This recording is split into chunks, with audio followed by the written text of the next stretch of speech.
Oh, hey guys. Thank you.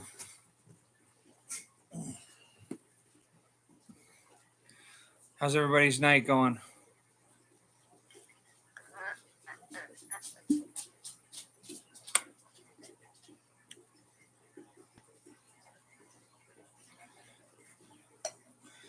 Thanks, Jeff.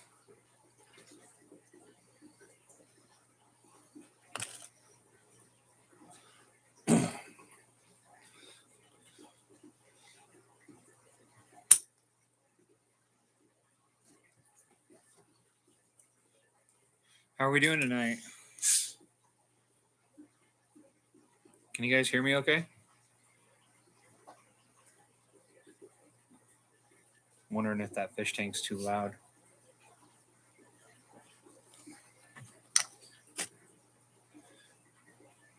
Hello, hello.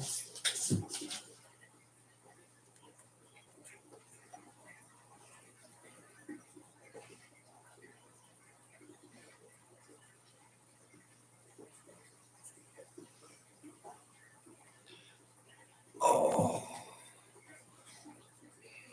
Dan, did you get all those foxes put up?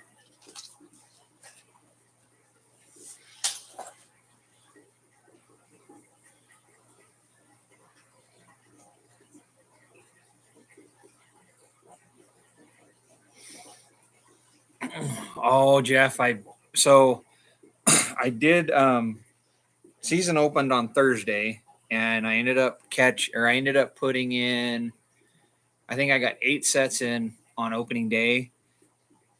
I checked the very next day. So the 15th, so I checked on Friday, yesterday, and I missed a cat. He followed my tracks. So I, instead of walking through my walkthrough set, I walked around it, and I'm guessing he saw my tracks and he followed my tracks around the outside of it. So I'm kind of hoping we get some snow, and then I'll make sure that I walk right through that set. But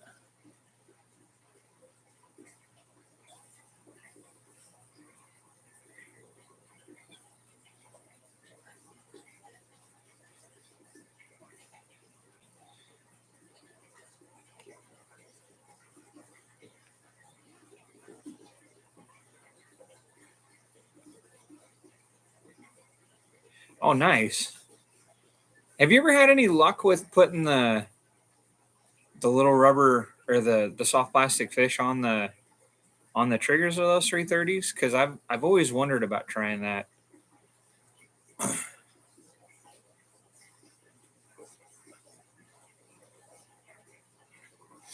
So I use I actually boil all my skulls, but I don't do like a rolling boil. I do kind of like a long simmer. I clean them all. So like this one is badger. It's dirty, but um, it's just I do just a super slow boil, and it's just like a super hot simmer. Um, I think this is a badger I caught last year. It's dirty. I haven't dusted in a while. And then this deer I did a similar way. Yeah, Dan, I have to glue all the teeth back in. It doesn't bother me though, because I only do, like, when I do my skulls, I do them like 1 to 2 at a time, and I'll pull the teeth and get all that because you'll have some of the gum material or the gum flesh like stuck between the teeth, and if you don't get all of that out, it'll cause oil stains in the bones. Oh wait, no, I was wrong. Okay, so that's the otter I caught last year. This is my badger. This is a badger skull that I caught, or from a badger I caught last year. So I grabbed the wrong one. I knew there was a badger and an otter up there.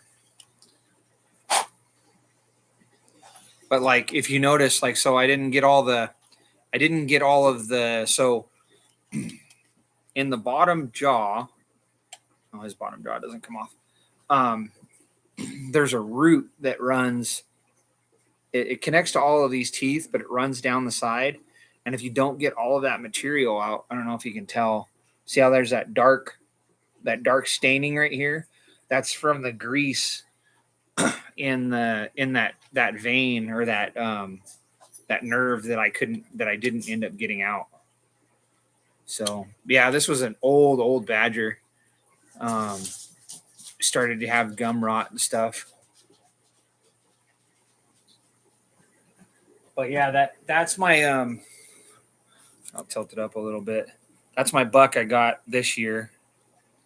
I really like it. It was my first 4-point mule deer. So, and then this one here, this is one of Trapper Jay's foxes. That's a coon I caught last year. That's a beaver I caught the year before. This is the female otter, so this is her skull. And then that's a great big male otter. And then that's one of my mink I caught last year.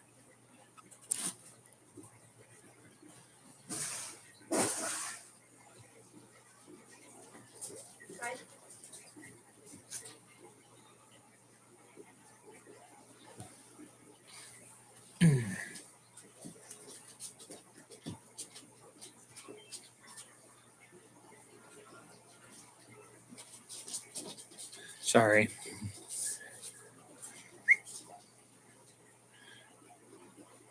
But anyways, so what's everybody up to tonight?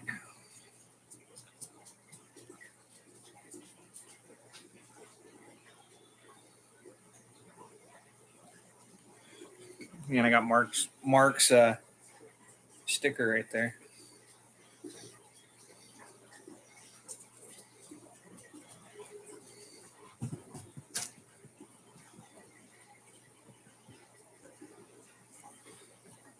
I'll try to show you. So the other day, well, it's been 2 weeks now. Come here. Hey, come here. Yeah, he doesn't want to come. I ended up getting a new puppy. So get the glare off my glasses. I got he's a blue tick Walker cross. So he's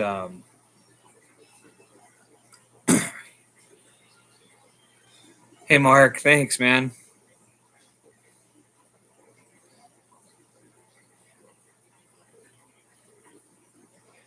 Nice, Dan, that's cool.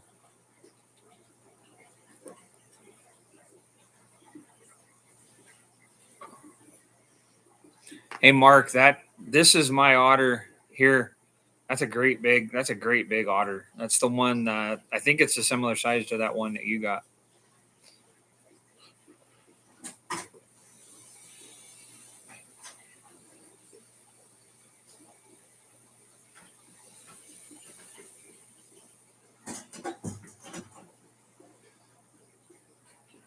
I haven't done any beaver trapping yet. The only water traps I've got out are I just got those ones, those otter sets, those 2 otter sets, and that one set for mink. I did get some trail camera pictures. I think I might post some of them on a video, but I got some trail camera photos from underneath that bridge. Those otters haven't been back, but I got a bunch of pictures of mink and stuff. So I think that'll be kind of cool.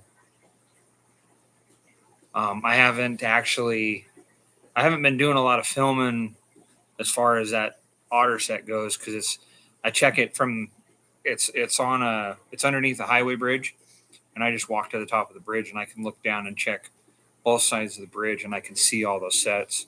So it's just a real quick check.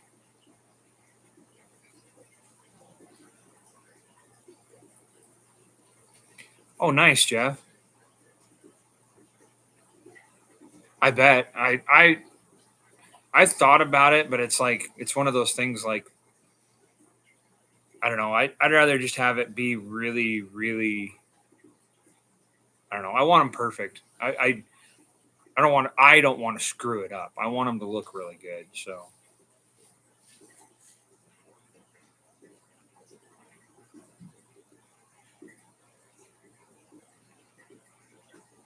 turtle, huh? That's interesting. We don't have. We have turtles. We have turtles here, but they're all in the northern. Um, they're all up north, like by. I've seen them. Oh, Coeur d'Alene area, which is like I don't know, like 15 or 20 miles south of Canada. Um, we have they're called yellow or red painted turtles, western painted turtles. We don't have any down in the southern part of Idaho where I live.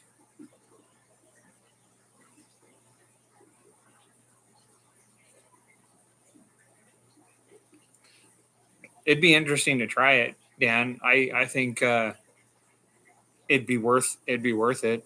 Probably got a really fishy smell. Hey, hunting and stuff.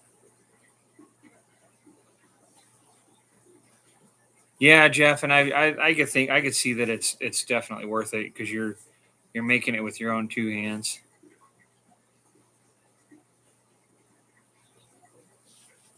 I yeah.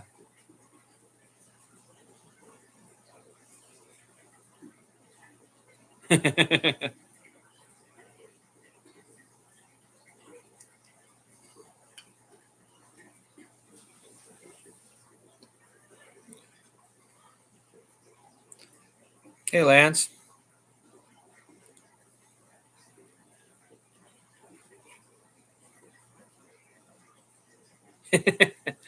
That's the so Dan, we made so a buddy of mine made a bait.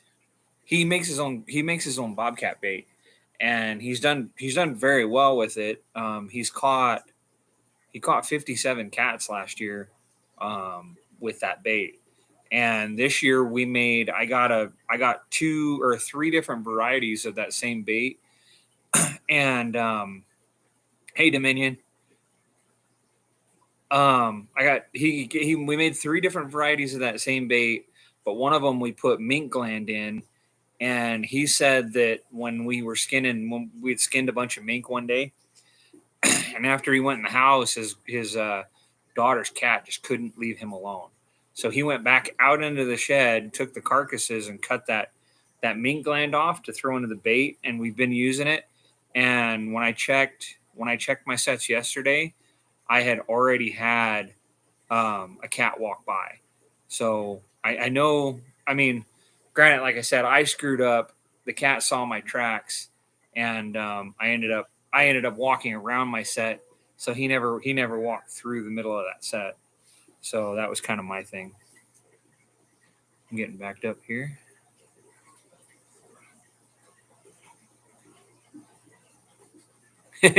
I get that, Lance. I'm my next check is on Monday, and so I'm after my check on Friday. I set on Thursday, checked Friday, and we have 72-hour checks.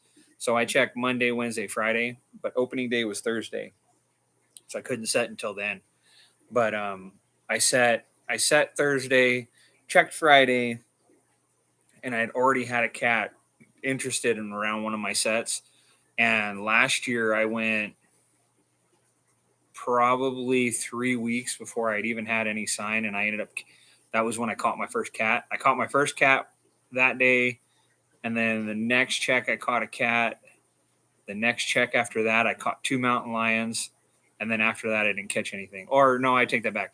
I did catch another mountain lion, but that one ended up getting off with my trap. I didn't anchor it very well. Nice, Lance. Yeah, I live in South Central.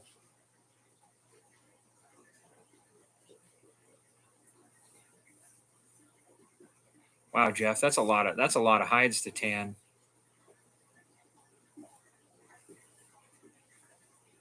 Thanks, hunting this stuff. Yeah, I'm getting old. One more year closer to 40.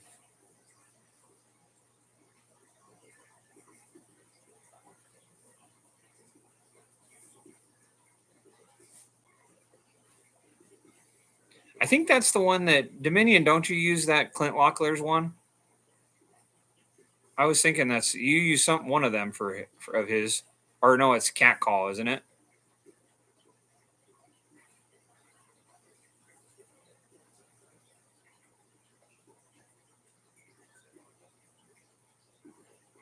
I was working last night, so I was lucky enough. I caught Jay's live last night a little bit, and then I had to go back to work tonight. I took tonight off because of my birthday, but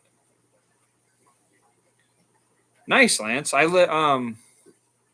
Oh, my girlfriend's parents live in, oh, I can't remember what the name of the town is. It's a little town south, or no, east of Coeur d'Alene. I don't know if that's anywhere near where you're at. Or no, it's Bonner's Ferry, east of Bonner's Ferry. It's a little town east of Bonner's Ferry. That's where they live. But like I said, I can't remember what it is.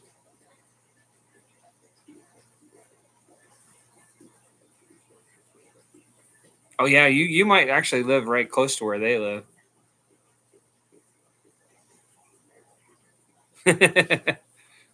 Yeah, Mark. I mentally I could agree with you, um, but physically, I'm starting to feel it. Like I'm starting every day. My knees hurt. Yeah. No, Chalice is a lot further south than Bonners. Chalice is actually about 90 miles north of me, and I would be willing to bet if it's Lance is probably it's probably a couple hundred south of him.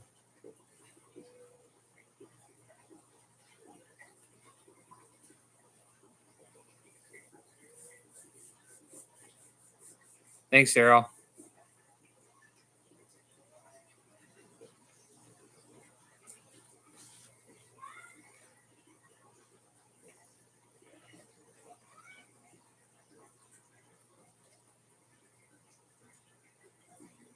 Okay, yeah, the one oh okay, Salmon. I've only ever driven through there. Um, so we took that road or the highway that goes up through Stanley and Chalice and Salmon, and goes into Montana, and then we went to go to my girlfriend's house up in or my girlfriend's parents' house. Or no, I wasn't on that trip. It was when I went to go fish the Chain Lakes. I drove up that way, and that's some really pretty, really steep country. My buddy goes up there and hunts. He goes up to the end of that highway up west of Salmon, and hunts in Frank Church. He hunts that late rifle tag for deer up in the Frank Church in Unit 27.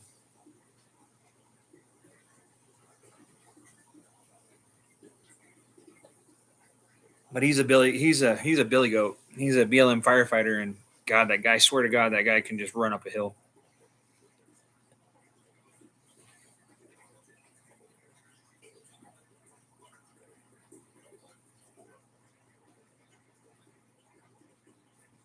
No, I think Gary's in.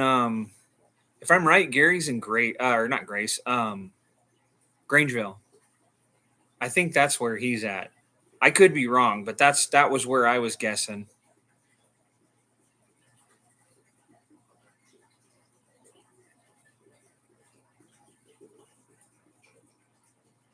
Because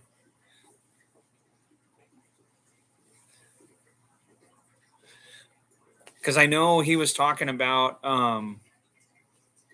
I've got another buddy, Lobo Pro Predator Control, and I was thinking he was over by him, and I know Lobo's from or Brendan's from Grace, or not Grace. Why do I want to keep saying Grace? Grangeville.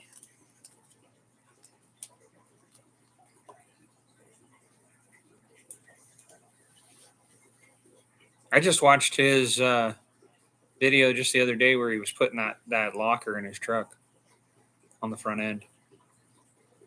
Or yeah.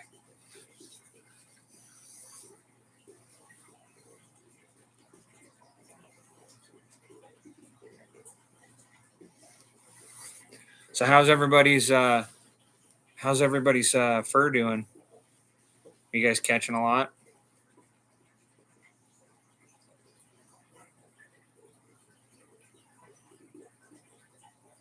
East Central, yeah. That would be more what I would consider it.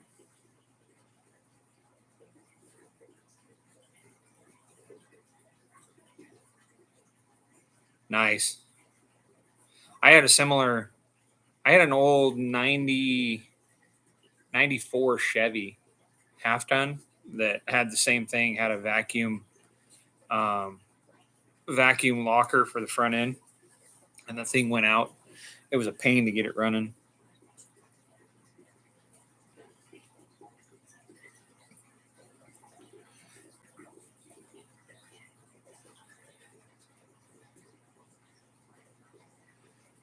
Dominion, you got more than that, don't you? Or is that all? That's all you've put up is 20 coyotes. Because you're at like 50 something now, aren't you?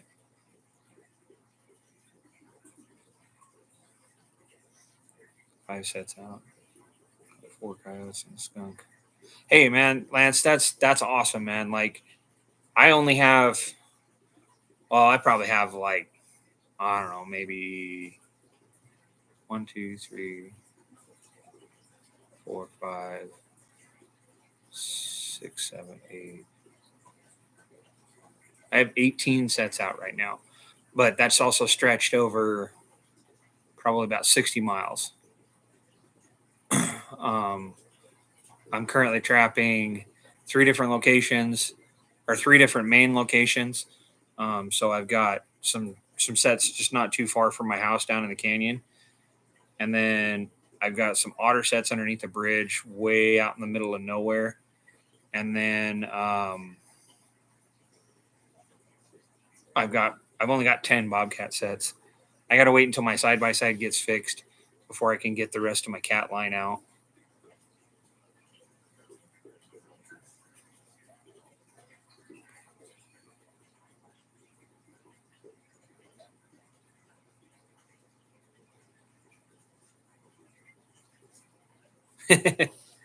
I feel you, Dan. I had the last day I checked, when I pulled my snare line, my coyote snare line, um, it had snowed like 2 feet, and I think it was mainly because the dogs were trying to dig under the fence so they could go underneath it, but they kept digging. They were digging my snares out, and they'd pull the snare out, and then they'd freak.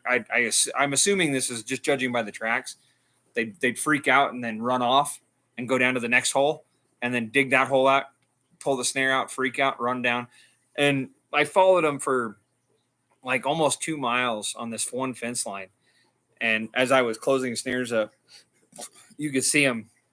They'd run down the fence line, get to a hole, dig it out, find the snare, pull out, run back down. Yeah, it was crazy. Okay, I'm getting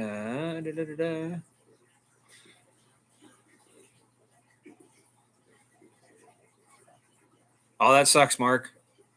I I haven't set any beaver sets. The main section, or the main section of river I was wanting to trap.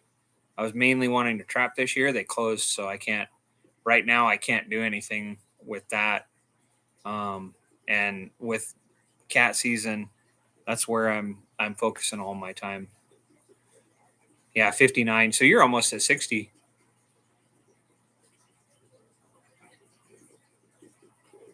Are you at least saving the essence on them, Dominion? Like, because I know That's worth quite a bit. I saved the essence out of I think 4 skunks, and I got a 5 ounce jar of essence. We used it and put it in my buddy's coyote bait or bobcat bait this year, but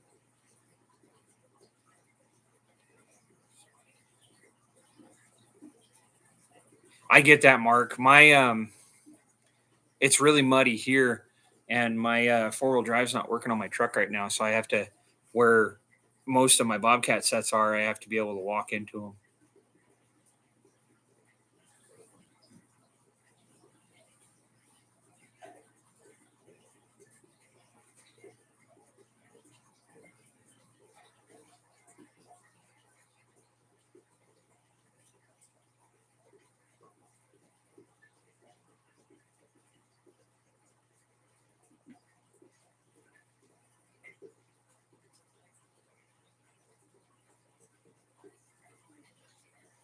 Are you taking that one dead Tony? Are you taking the class at the first sale?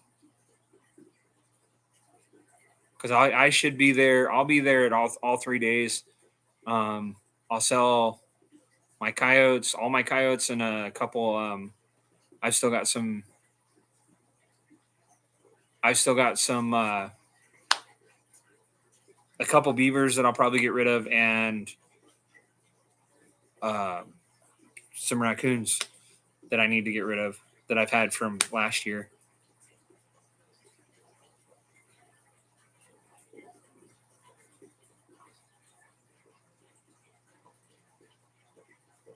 I do too, but my girlfriend doesn't. Dominion. Every time I get into the freezer that had all my skunks in it, because it just permeates skunk, and I'll come and sit down, like I'll pull something out of the freezer to thaw, and she's like, "You were in the freezer," and she's like, she'll just kind of like scoot away from me. That's funny. Well, maybe we can meet up, Tony. I I'm not, I had a couple guys last year at last year's first sale, come up to me and ask me, they're like, "Hey, are you James?" And I'm like, "Yeah."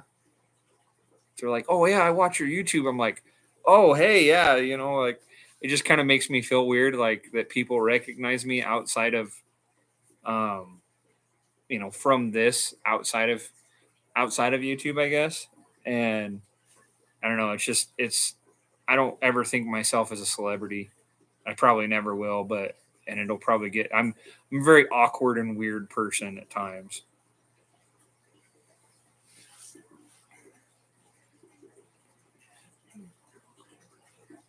Yeah, you have surgery, don't you, Jeff? Or you're having surgery? It's on the 3rd, right? Yeah, definitely, Tony. I'd love to meet up one of these times. I yeah. Yeah, it's definitely a scary place sometimes, and especially with some of the people in the world.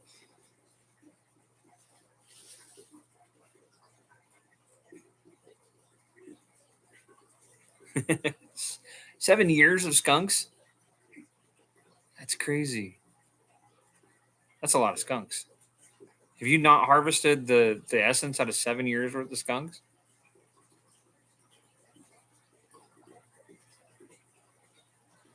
I have a couple on my back patio right now that are thawing out. I really need to get them taken care of. Um, yeah,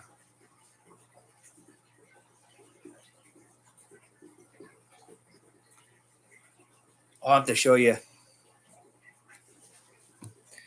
Yeah, I go back to so I get about a 14-day break from work over Christmas break, and we get paid for it. And the 3rd is when I go back to work. Well, I hope you get a speedy recovery, Jeff.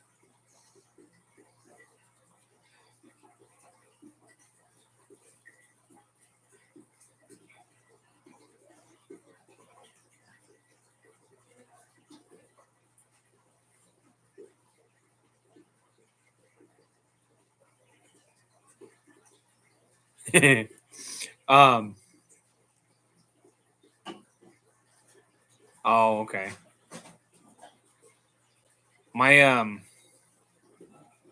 my buddy says to always freeze the once you've harvested the essence, you freeze it, and it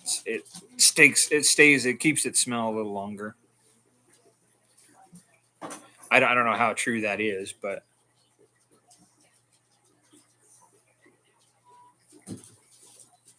I'll have to show you. I'll have to show you guys when I get some time. I got that. I got a great big fox the other. Oh, I guess it's been about a week now. No, it's been longer than that. Probably been 2 weeks now. I got a great big fox. It's almost body size is almost as big as that coyote right there. This coyote's not even mine. This is a buddy of mine. When he was skinning it, he pulled the tail off of it, but it's a late February dog. But he wanted it tan, so I sent it in with my stuff. I sent it in with actually most of these furs. Like I said, this is Jace Fox, but I sent it in with most of my furs to get tan. He just hasn't come and picked it up yet.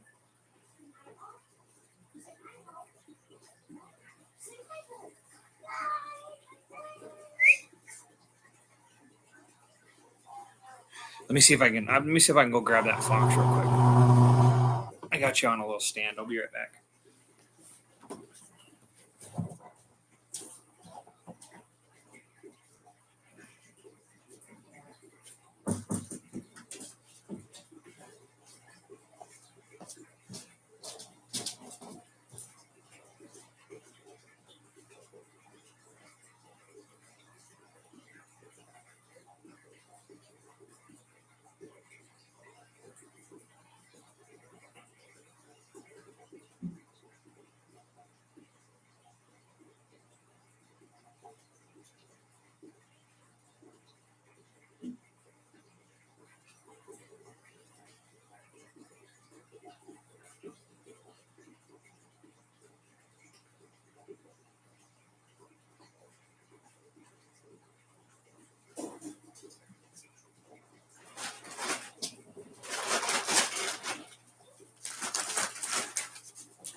So this is that fox, and this is a coyote.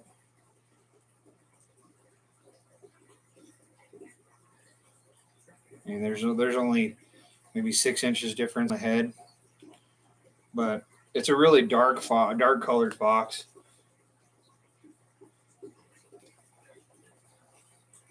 I really wish I'm gonna end up. I messed up on the tail, and the tail slipped a little bit, and so I'm gonna get it tanned, and I'm gonna do some stuff with it. But this is one of my coyotes. Doesn't show up as well. Like it's not that brown. It's like almost a white color.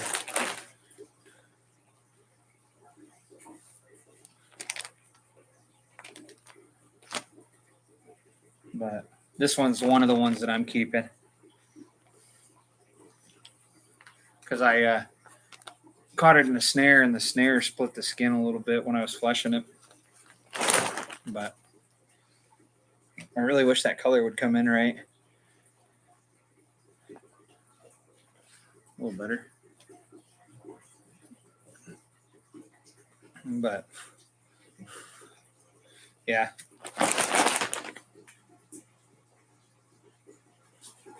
I like it. And like I said, this fox is one of the bigger, better ones that I've ever caught. But I think it's like a borderline cross fox. Um, but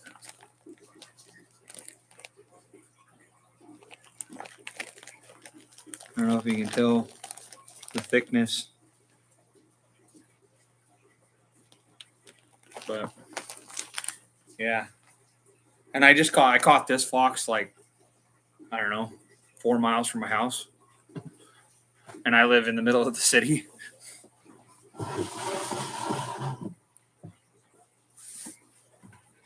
Hey, Flintlock. Sorry, I'm backed up a little bit.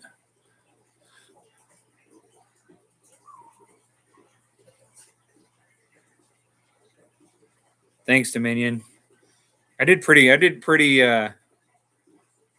really well this year on coyotes. I'm not done yet, but I did do. I'm yeah. I'm happy with what I did this year so far. Yeah, Mark. I've gotten lucky. I haven't had any. I haven't had any that have had any red belly on them at all. One of my coworkers brought one over that he wanted me to flush for him and get tanned, and it had red belly. So I told him that it was starter, this kind of the start of mange. At least that's what I was always told is why they get the red belly.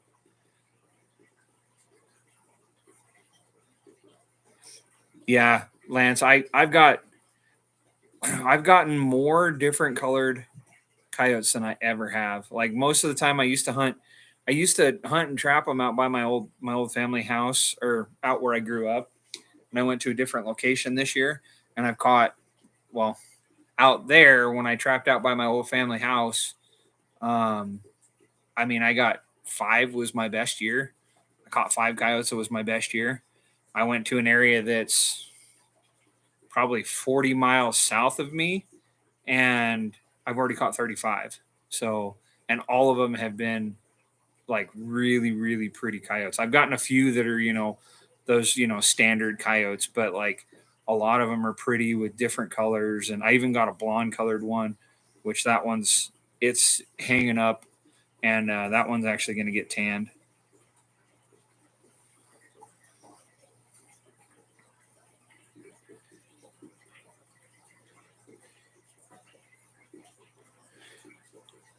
Yeah, Tony, I was mainly keeping it because I know that they're going to dock me on that little slit in the neck.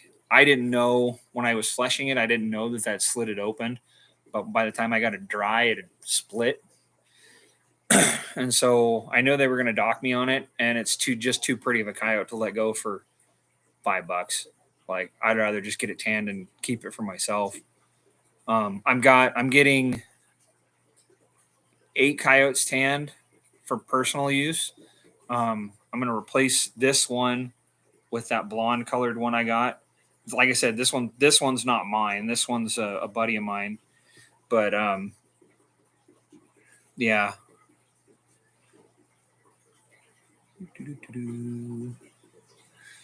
Sorry, I'm trying to get caught up here.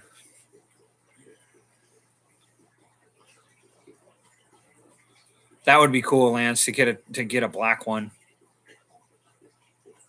I would love to get a black one. I caught one that was almost a red color. It still had a little bit of black to it, and it wasn't like super red. Like I know that New York's got a bunch of them that are really like pale red, and it wasn't like that, but it was. I mean, it was a gorgeous coyote, and that one's actually getting tanned too. So thanks, Jeff.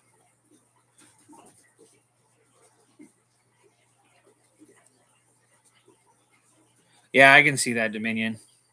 I've been really lucky. I haven't gotten any, and that one that my coworker brought, it was his little brother. His little brother's only 15, and that was his first coyote he's ever shot. So I and he's just getting it tanned for himself to have as a wall hanger, and so I told him I'd flush it out and send it in for him, and as long as he paid for the tanning fee.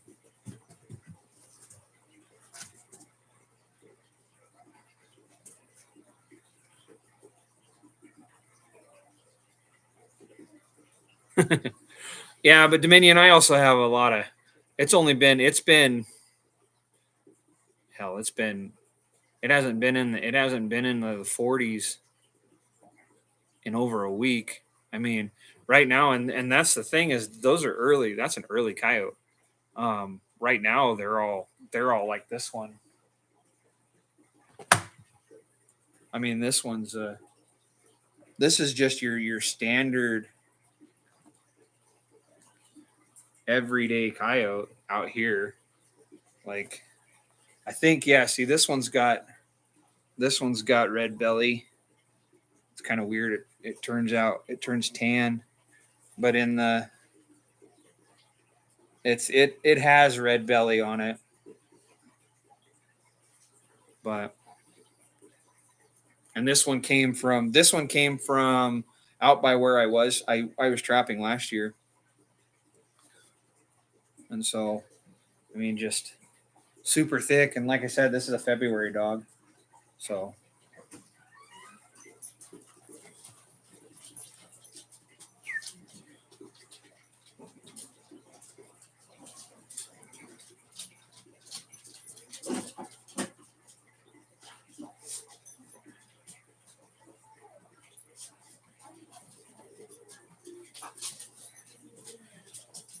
yeah, Dan, but even on that coyote, let me see if I can get it. Hey, look, there's my puppy.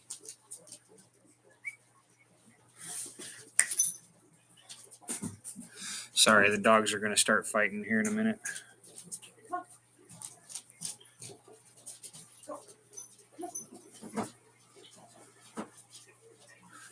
Anyways, so on this coyote, well, it's still before it's tanned, but if I get my hand in there and get it down, I can see my hand through there, and I can definitely see light through it. But that's just, I don't know. I'm not sure. I know on this one, this is that one that, like I said, it's got red belly and it's not see through. And this is Moyle's tanned. So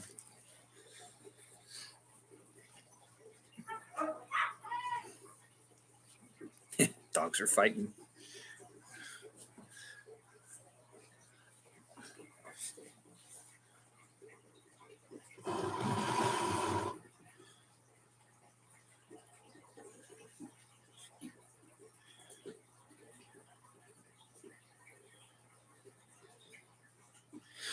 Dominion. So that got a Rusty Kramer is the president of the Idaho Trappers Association, and he did a live and talking about fur price updates and things like that. And he was saying that the fur prices are going to be similar to what they were last year. If that's the case, I'm going to average probably right around $40. That's all that I got. That's what I got last year on all my dogs. But like I said, I only had two. I only had two that I actually put up last year. I had a couple that went bad. They had really bad mange, and by the time they got dry, the hair just fell out of them.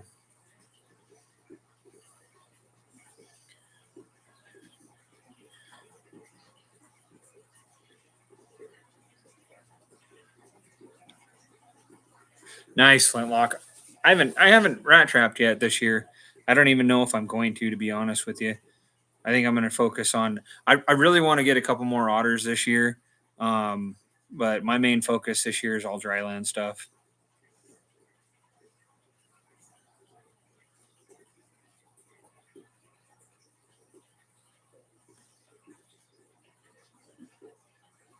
Nice, Mark. I really wish we had grays this far north. Like we don't get them here. They get them in Utah and Nevada, but we just don't get them here in Idaho, in the lower part of Idaho even. I have heard of they've a few people have caught some swift foxes, but they're all out like way out in the Oahe Desert, which is almost close to California.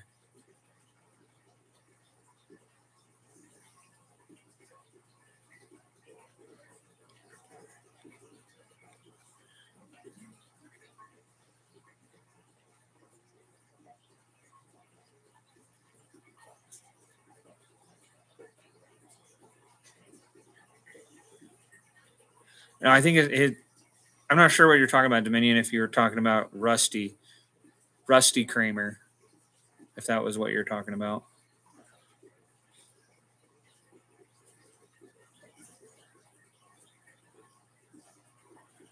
Yeah, his name is Rusty Kramer. He's actually, oh, he does something with the National Trappers Association too.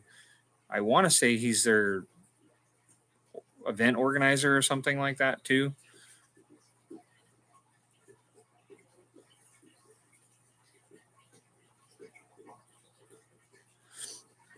Dominion. If that's the case, I'm very anxious to see what my cats are gonna do, because my cats last year, I got a $400 average on two cats last year.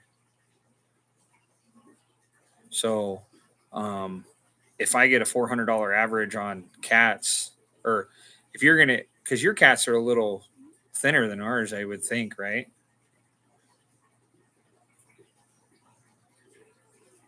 I get that flintlock. That's kind of my thing too.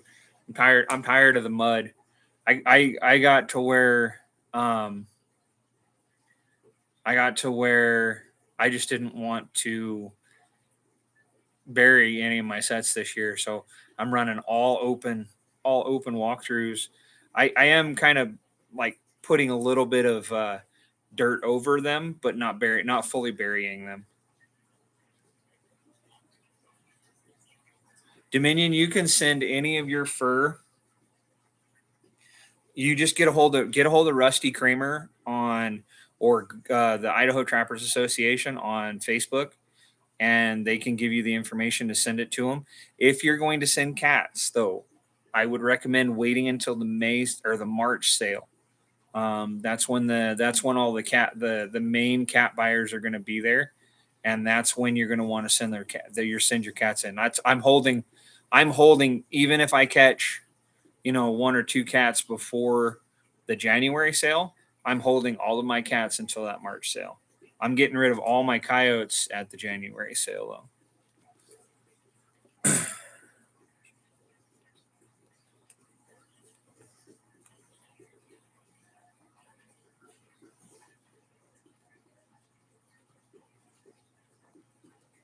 Nice, Lance. You should post them.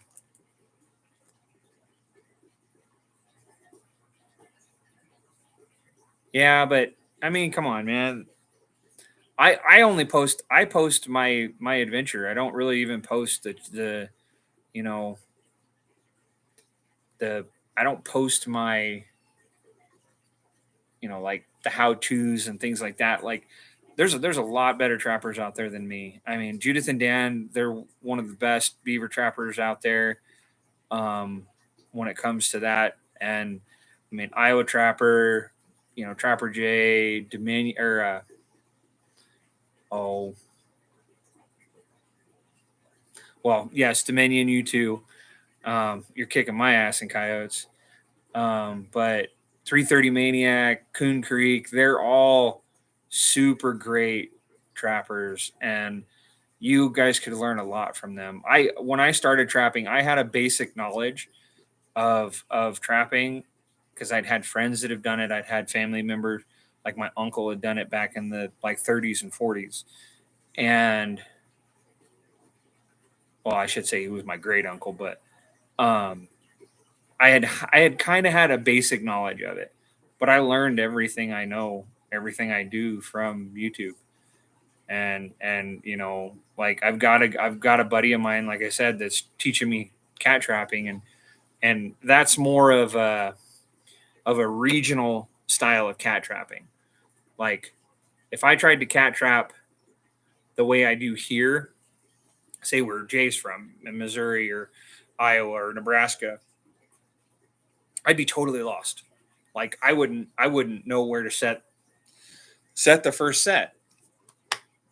Sorry, I got a burp. I wouldn't know where to set the first set. Like I wouldn't know what cover I'm looking for. But you send me down to, like, even in Nevada, or I think I could do pretty good if I went to Arizona or like New Mexico, stuff like that, because I would think from the strapping videos that I've seen, like if any of you guys are in the South, Jim Ball, I think his channel is called Trapping Spots. It might be that, or that's what his Facebook page is. I can't remember, but Jim is an amazing cat trapper. Amazing. Like the dude's already got 40 cats, 40 bobcats. And like I'm baffled by that. It's like he'd already caught way more than I'm going to catch this year before my season even opened. And yeah, all in cages. And it's just, I mean, he's an amazing cat trapper. And he was gracious enough. I met him last year at the Idaho fur sale, and he came up all the way up from Arizona to Idaho and did a fur handling demo. And just even for being in Arizona, some gorgeous cats, man. Like they were some really, really pretty cats. So sorry, I'm trying to get sidetracked on talking. Dan, I think grays are pretty too. I just really wish we had them here because I'd love to see what they would do with a freaking full, like a full winter coat on them. But I think it would get too cold and they'd probably die.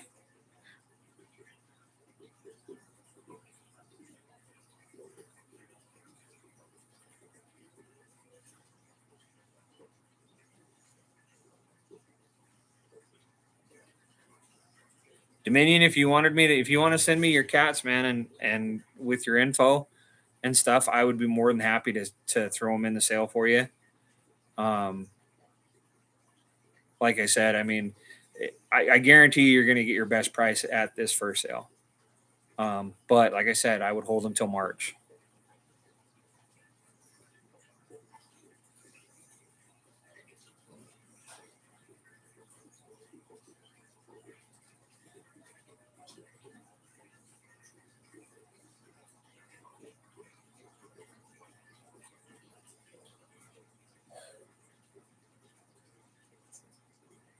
I think I saw a video that he posted the other day, and it might have been from one of the air because I'm a part of one of his. He invited me to a Arizona Trappers page on Facebook, and I can't remember if it was him or if it was one of the guys on there, but one of them caught a lion in one of their live cages, and I was like, man, that'd be fun. That'd be so much easier to let a lion go out of a cage than out of a foothold. You don't have to get up close to the murder mittens.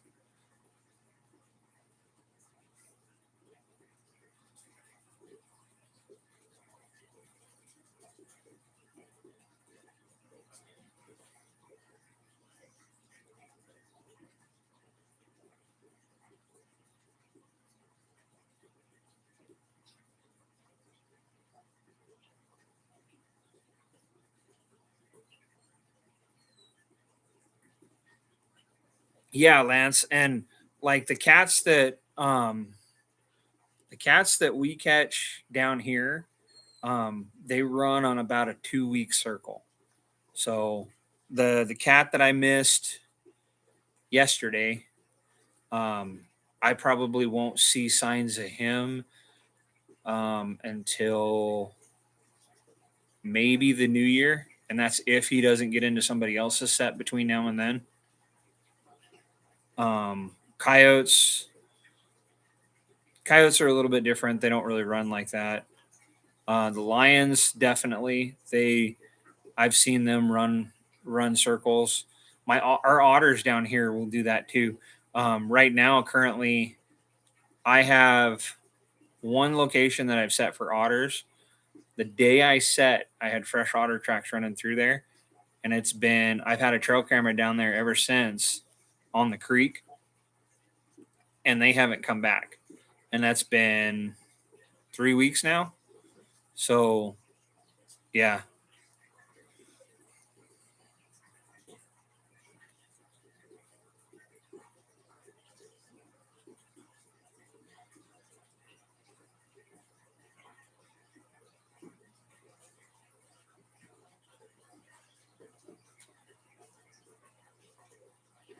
Dominion, I can almost guarantee you get better prices.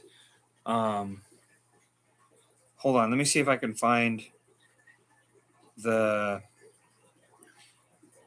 If you look on the Idaho Trappers Association page, they have the fur sale results.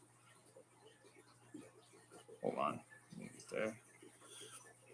And I think he didn't post the January's last year. Oh, I guess he did. So bobcats, he separated the bobcats from the western cats to the southwest, so the Arizona-ish type cats, which I would think your cats are similar to the Arizona ones, but the average price on those was $259. But the high one was $750 or $775. Western cats was crazy because the average on Western cats was $391. And my buddy's daughter actually got the top lot cat, and it was $1,508. $1,508 for a cat. Hey, Iowa. Well, I mean, come on, Dominion. They are murder mittens. You get close enough to them, man, they'll rip you to pieces.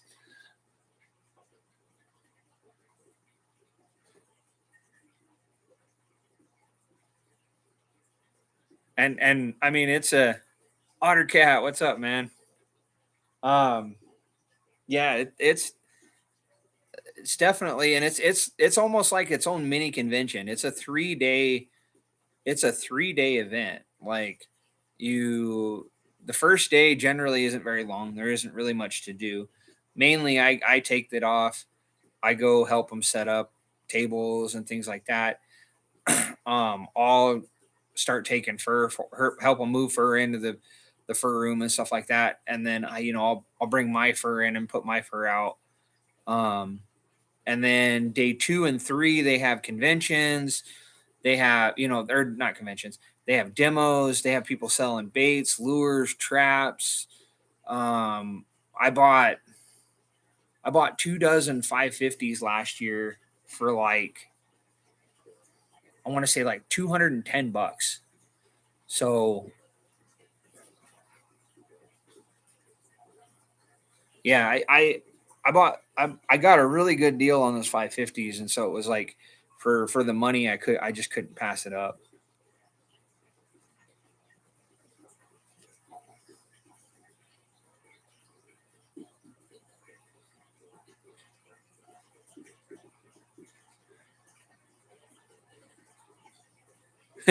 Yeah, I get that, Jeff. I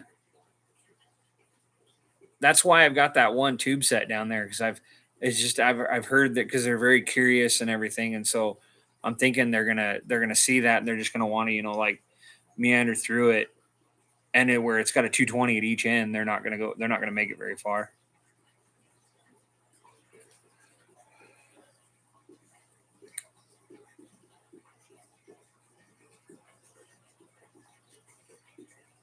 Iowa, check this out. I'm gonna have to move this back.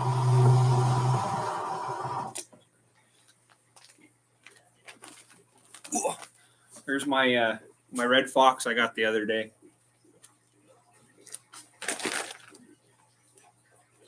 Now the tail is gonna slip when I send it because I messed up on the tail, but in relation to this big old coyote.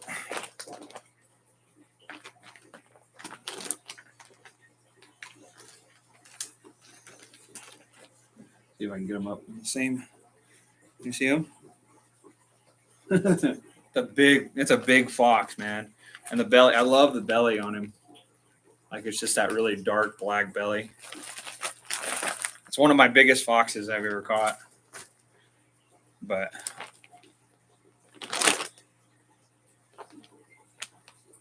he's got a knot of hair right there.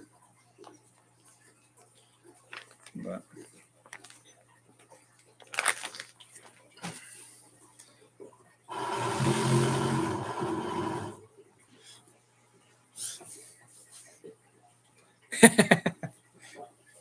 all right.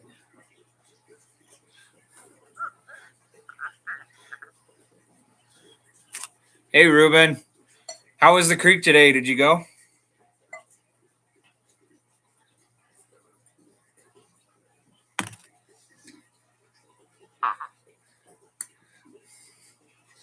Thank you, Iowa. I appreciate it.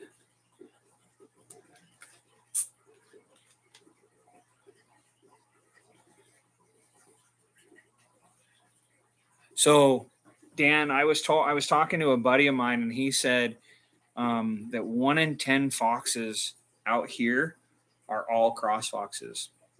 I haven't ever caught 10 foxes. I think I've caught 4 or 5.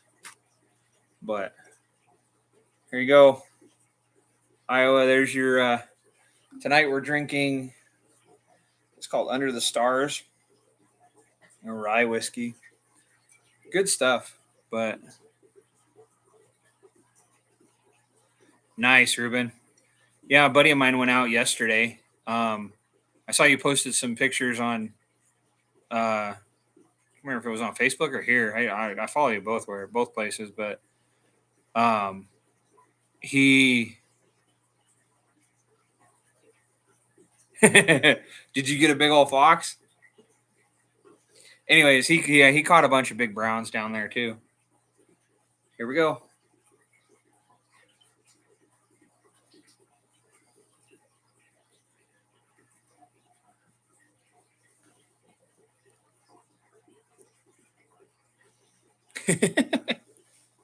That's not a big one.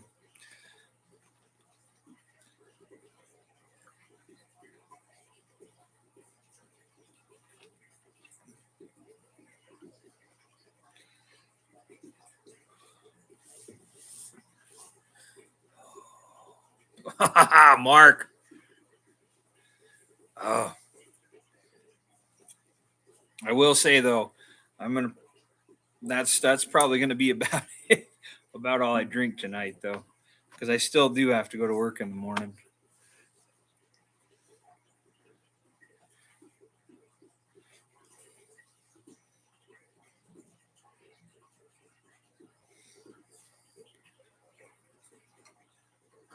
How did your bobcat turn out, Flintlock? I haven't sent anything into him. I want to send not that I haven't sent it. All of these have been done by Moyles, but um, I want to send a bobcat into him, and I'm curious how it's going to turn out. Because I've heard some mixed reviews on what I've heard some mixed reviews on Moyle as far as tanning cats goes.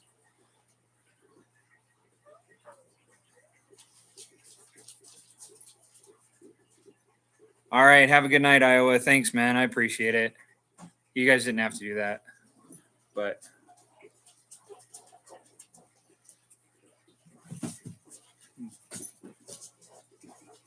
hold on.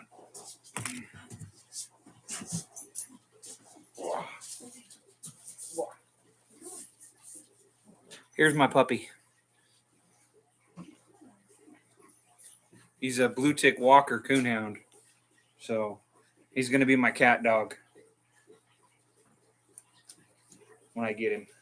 When I get him trained, he's still a puppy, but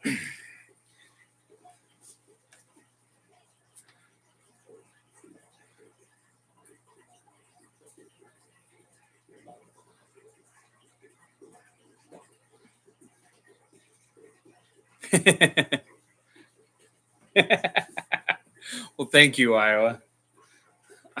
I'm kind of glad your radiator is you got to put a new radiator in. All right, here we go. Here's from Mark.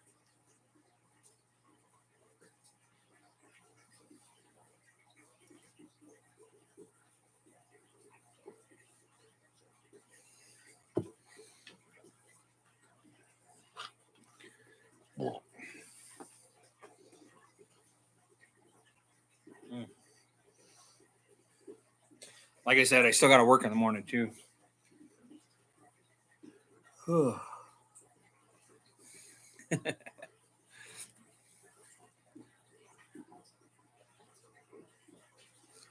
Later, Iowa.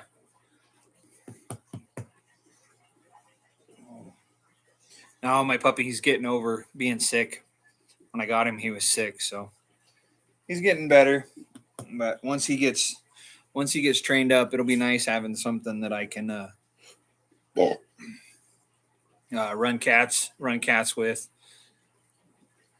If I get a bobcat, a bobcat or a lion that runs off with a drag, he'll make it a lot easier and a lot faster to find that cat. So it'll be nice. But he's just a pup right now. He's only maybe a month old. So. All right, I'll be right back. I'm going to grab a soda. I drank the last of that one.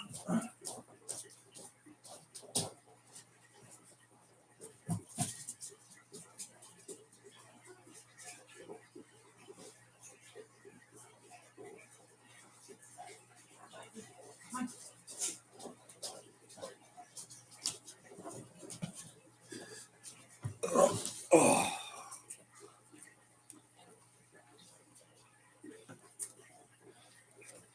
Yeah, he's a terror, that's for sure. He's obsessed with shoes.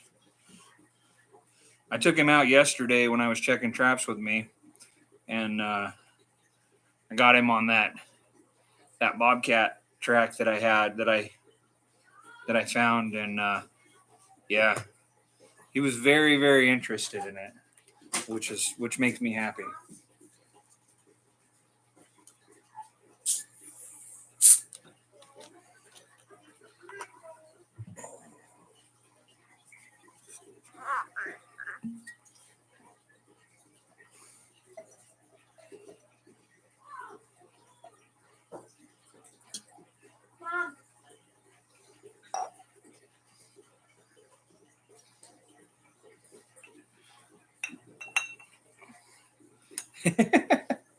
I ain't gonna puke up.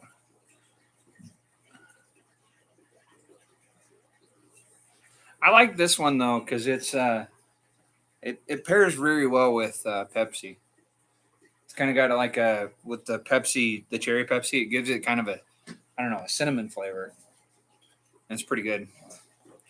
But I did plan on drinking tonight, so.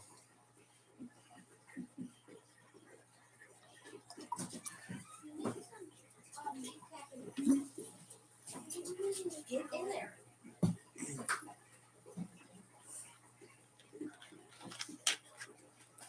Kids are running around.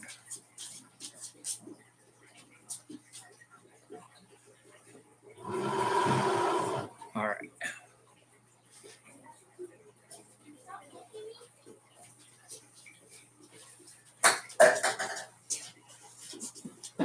Oh.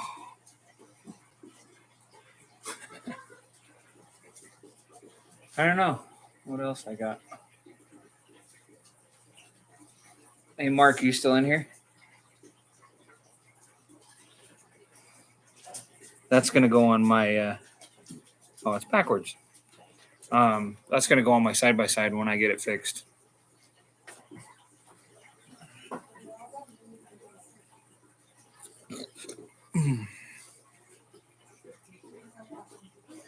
And this is that.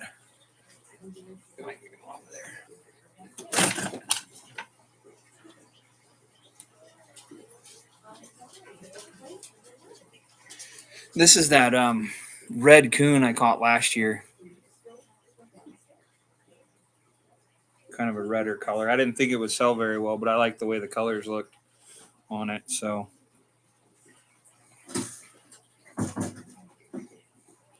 Oh, you want to see my fish? Hold on. Let me. I don't know if I can take you downstairs. I might lose you. Hold on. Let me see. Let me see if I can.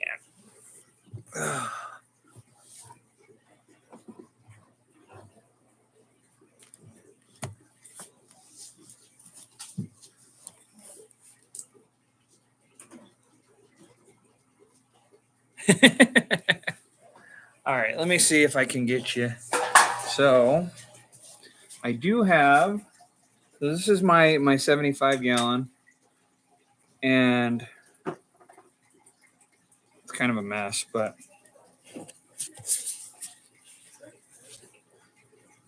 so this is my Oscar, or where's he at? My Oscar iridescent, and then that's a small. This is a small Tiger shovel nose. I have a very big version of that downstairs. And then I'll show you. Let me see if I can get enough light on him.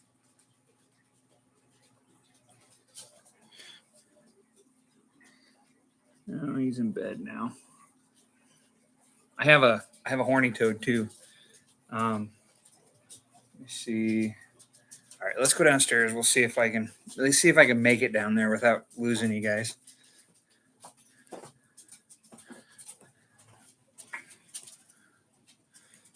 Watch out.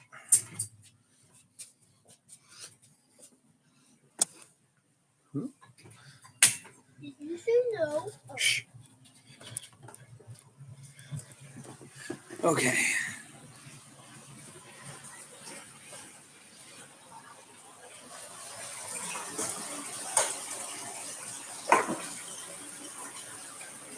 All right. So this is my swimming pool in the basement. So that little one you saw upstairs, that is a bigger version. He's like 28 inches, 29 inches long. And then I got a couple turtles in here. And then some Oscars. So, yeah.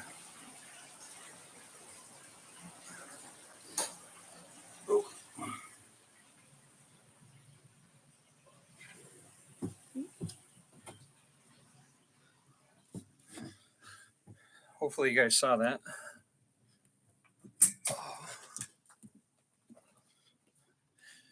Your badger's right there, Dan. Oh, it's all washed out. The light's really bright.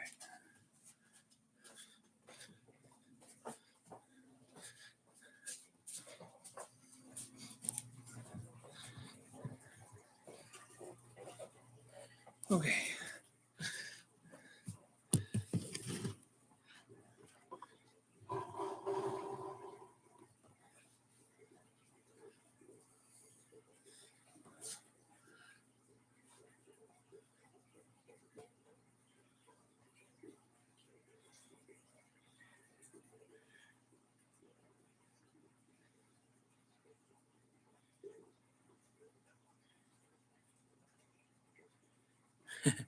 Yeah, I love keeping fish. It's kind of a fun little hobby.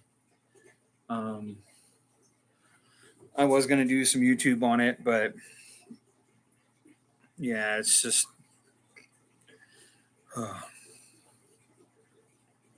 yeah, that it's in that bunch, but I salted it. I left it fur in and salted it, so it's not gonna. If you were to look at it now, it's not gonna. It doesn't look as good as it will when it's dry. But yeah, this is just a little coon. But this is that orange. Like I said, this was that orange one I caught last year. So I'm happy with it.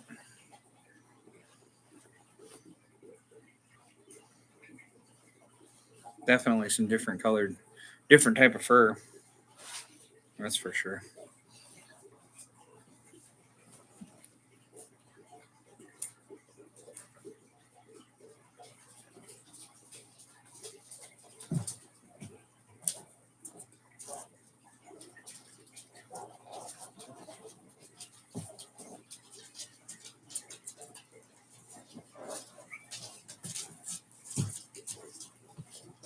And then this is the big otter. So just a great big male otter. This was the one. If you guys have watched my videos, it's the one that the very, very, not last year, but the year before.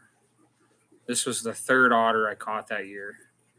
This was the one that tagged me out on otters. That one is the one that I caught the last day of season last year. But I mean, yeah, they're super soft.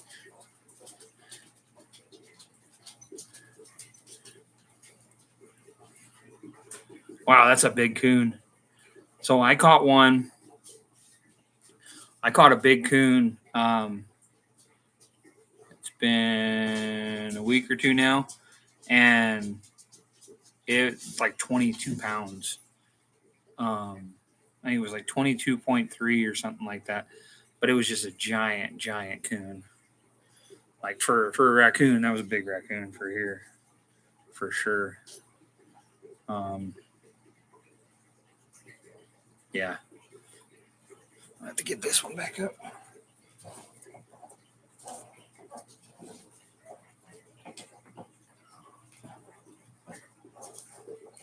And then this is just kind of a representative buck mink for here. We always get them with a lot of white on the lower end. Dan has one of my mink, but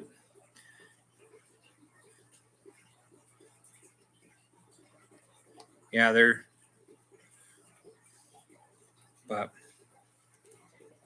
definitely cool little critters.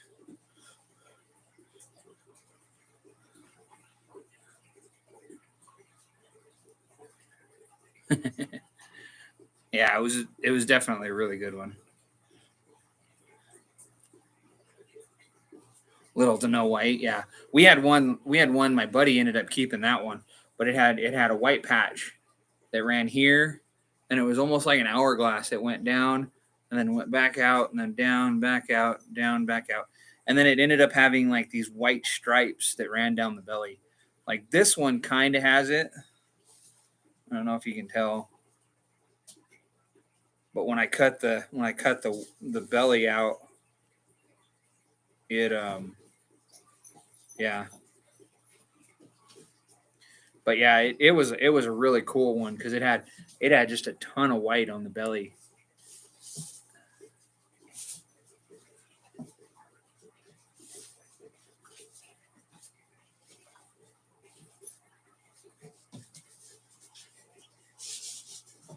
Me too, Mark, and that's why it's always been a very hard thing for me to sell otters. Um, Out of all of the otters that I've ever caught, I think I've only sold two, and it was for a price that I just couldn't pass up. Like I sold both of them for $100 each on the carcass without doing anything to them. Like I just caught them and then yeah.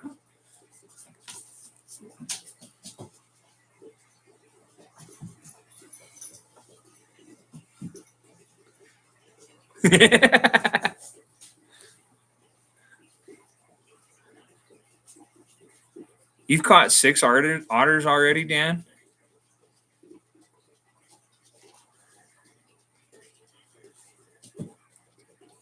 $34. Wow, that's a freaking big coon. Ours don't get that big. To be honest with you, that one that I caught, that 22-pound one I caught, like her teeth were all just broken and smashed, and like she wasn't for a sow. I mean, it was a big sow, but either way, it was still a big coon for here. Like we don't get super big coons. If we get big ones, they don't weigh a lot. Like they look really spindly, like they're really long arms, and yeah, it's just weird. They don't get those big fat bodies like I've seen in Iowa's cases. Like we don't get those ones that just giant fat, like chubby, obese looking raccoons.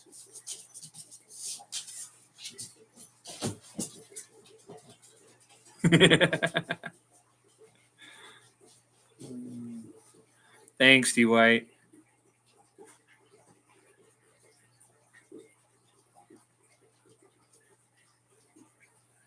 Oh, okay. 4 from last season.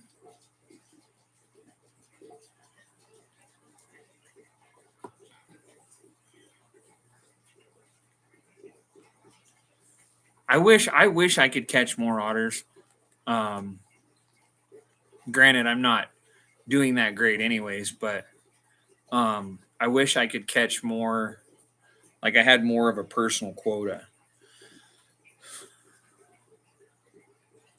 All right, Ken. Hope you have a good day too, man. Thanks for coming in.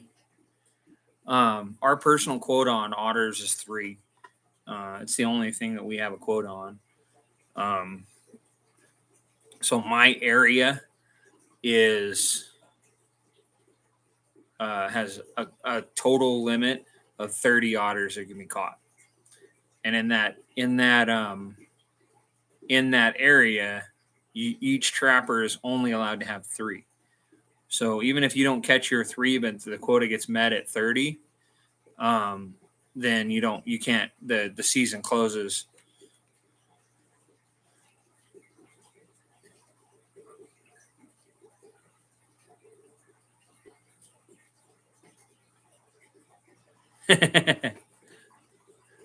Right? I One thing we don't have here, like that's the, or at least, and maybe I'm wrong, but a lot of the coons that we find are all around water. They all have some sort of orientation to water. Um, we don't catch them. We don't catch them in farm fields and ditches and things like that. Like I bet you I could set a dog proof on a cornfield, like just a general cornfield, and I wouldn't even with big trees and stuff like that. Like I wouldn't catch a coon. Now, if there was a cornfield that ran next to a canal or something similar to that, then yeah, I'd probably catch. I'd probably end up catching a pretty decent coon, but we just don't have. It's not. We don't have that, and so they just orientate to water.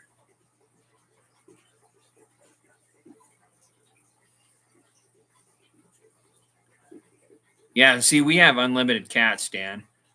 I kind of, I wish, and don't get me wrong. I mean, I guess I understand. I can see why we don't have unlimited otters. Even through the years that I've caught, my first year I only caught 2 otters.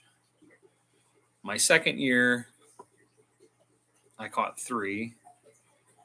Last year I caught 1, and I actually tried last year, but I also burned a lot of time.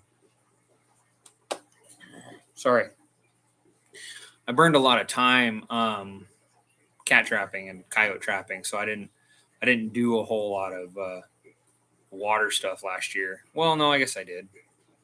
I beaver trapped a lot, but I didn't set any sets that were specifically meant for otters or anything like that. It was more just the beavers and stuff. But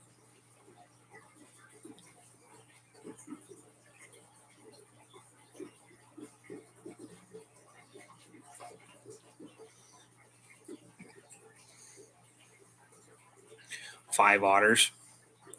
That's cool, Mark. They were talking about trying to get the otter limit up.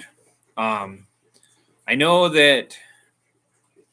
So the southwest region, which is the region that has our state capital in, um, they fill their quota usually every year, and they fill it really fast.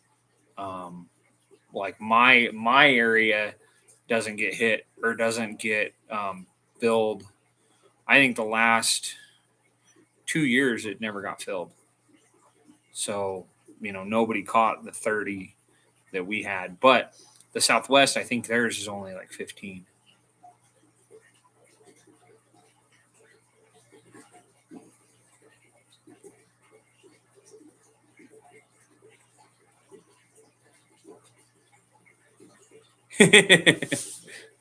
Right, Otter? Like And don't get me wrong, that, to be honest with you, that wasn't my first one. That was the first one I caught that year, but that was my first year filming. Um, so I guess a backstory. I always wanted to trap. I always wanted to try it. I've had friends that have done it. Um, and so I've only been trapping for, this is my fourth season.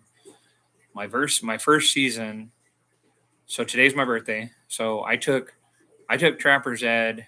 I did the Trapper's Ed class and things like that for my birthday as a gift to myself. And I went out and bought some traps from my local farm store, and I think I had like 7 sets all together.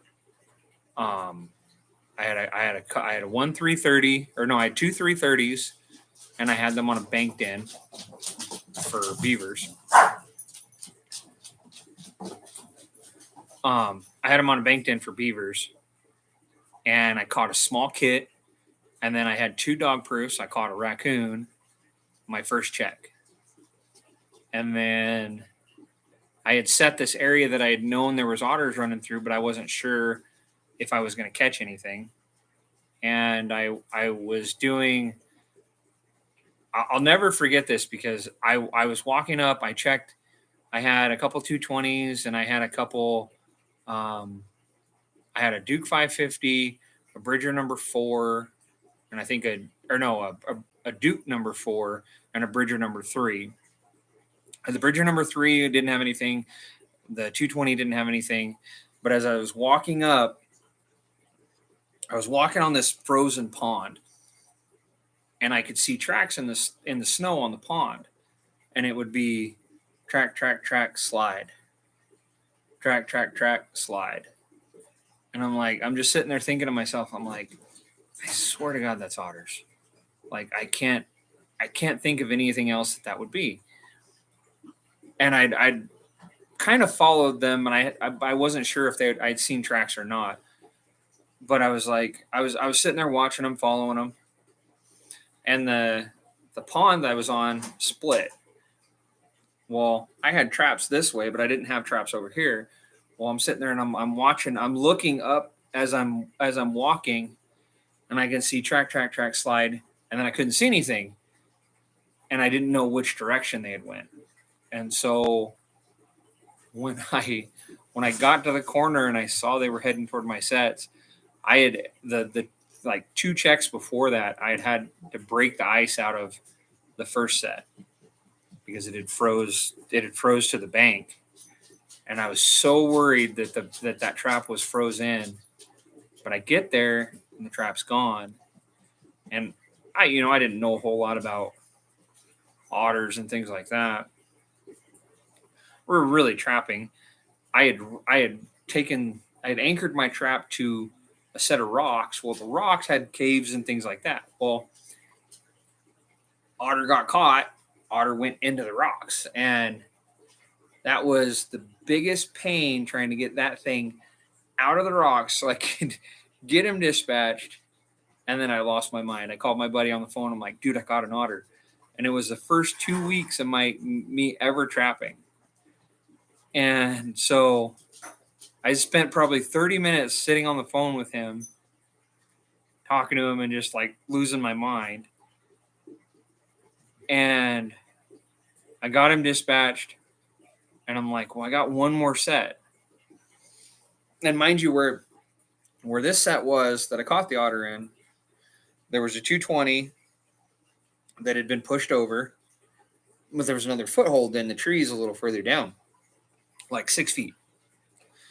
I walked over the 220, and I went up, and just every tree, every little shrub, every bush within like 6 feet was gone. Like it literally looked like a bomb had went off. And I had just noticed the carnage. I didn't notice the other otter sitting in the trap.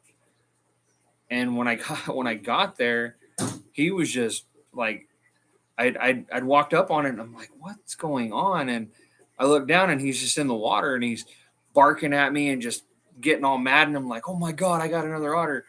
And so I got him dispatched. And then I took a picture, and it's one of my favorite pictures because I have my Badlands backpack and I have both the otters in the backpack with their heads just sticking out of the top.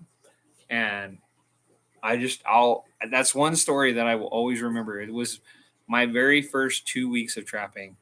I caught like 7 coons, that one little kit beaver. I mean, it was like this big. And then I caught those 2 otters. And those 2 otters are still at my buddy's house. He's going to tan them for me, but it's just, yeah, that's my long-winded story. So it's just that's the one thing that I will always remember. So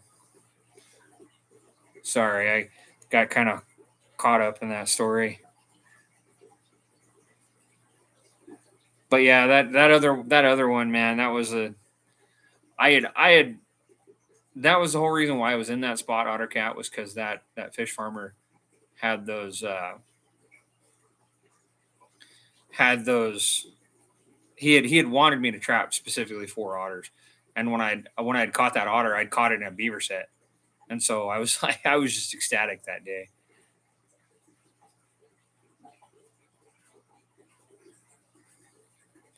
Yeah, I don't know. I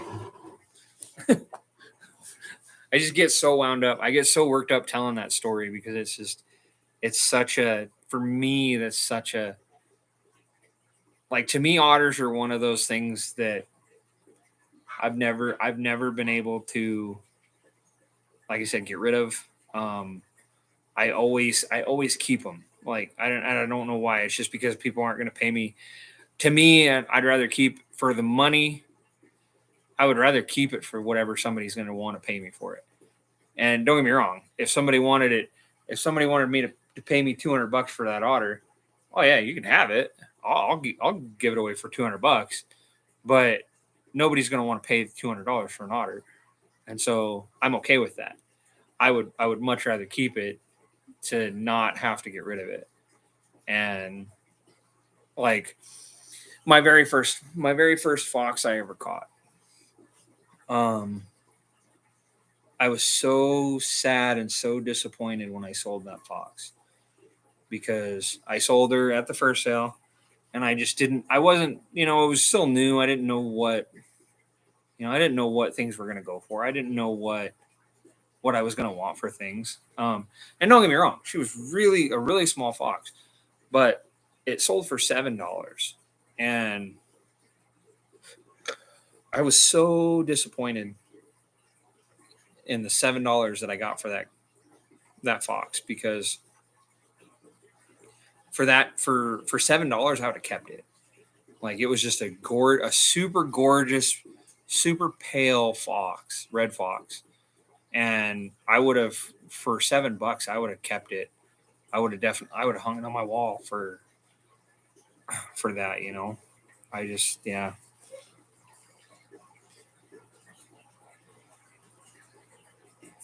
$11 otters. Wow. Just 2 traps?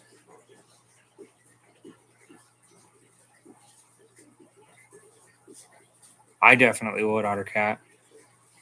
That's crazy for 2 traps. I mean, I would, the otters definitely, I'm betting you hit a family group, like they were traveling together.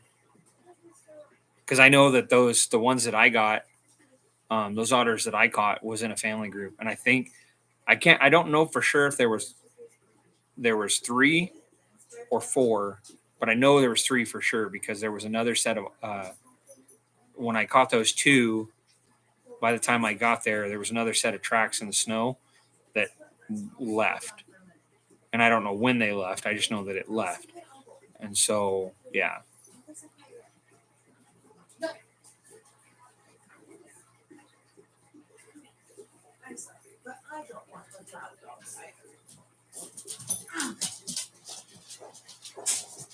Keep this thing.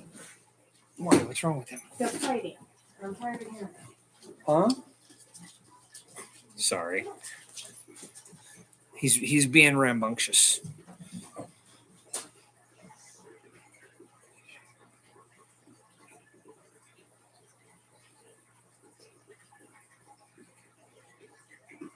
Oh, definitely, Dwight.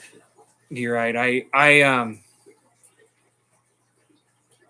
like I said, I when I set my otter traps this year, I set them. They've been sitting for 3 weeks, and the otters haven't been back.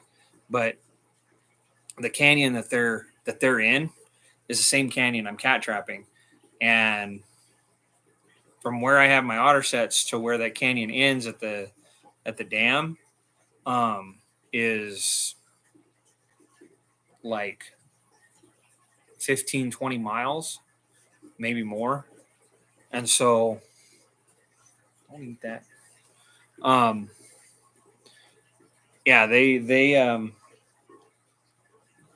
definitely travel a lot, and especially around here, they'll travel up rivers for hundreds of miles, I would assume. Um, so yeah, I'm just waiting for that otter to come back. I've had a trail camera set there the whole time that I've had those sets there, and that otter hasn't come back. And I know he should trip.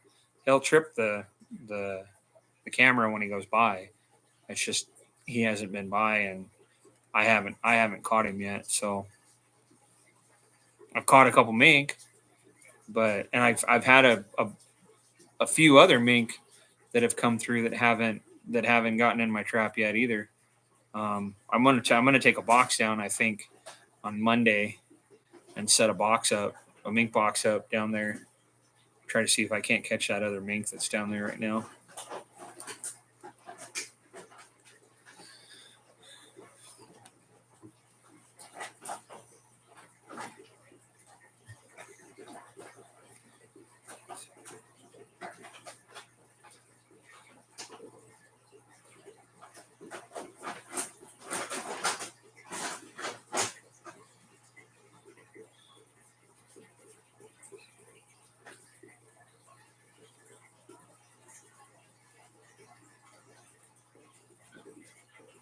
Wow,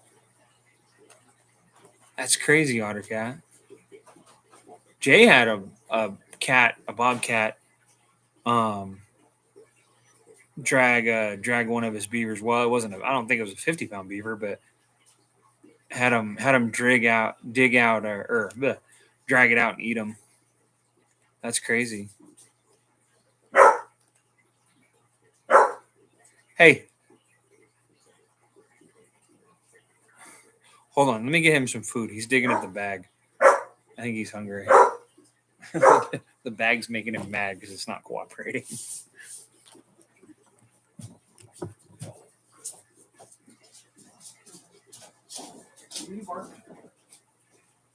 Oh.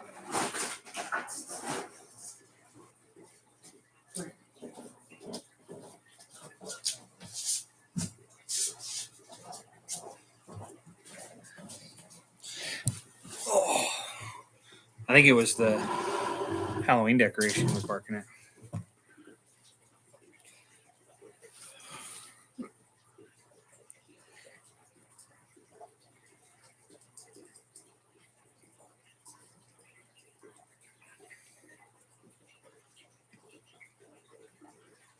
Oh wow, that's a cool color.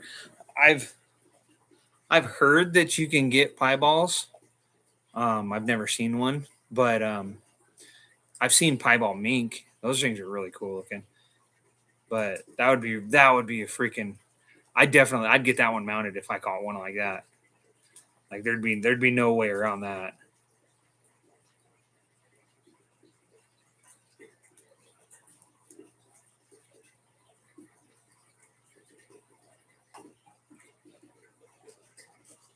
Wow.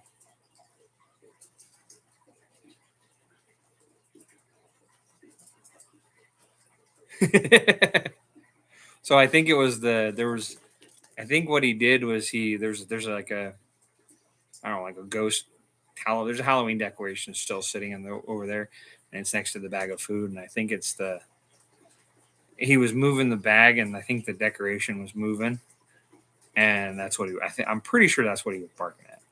But I got him some food. He's eating now.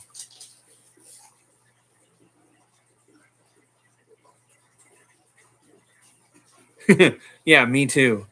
Like, I think Dan said he caught a blonde one. He has a blonde one, I think. That would be that would be cool. Like, I mean, don't get me wrong, that big male over there, he's got kind of a blonder tail on him. His belly's super blonde. Gold, yeah, that's right. But an albino one, that would be something to see. I don't know. I don't think I've seen anybody ever catch an albino one, or a blonde one, or gold one. Any color phases really. We mainly just get the brown ones. Excuse me.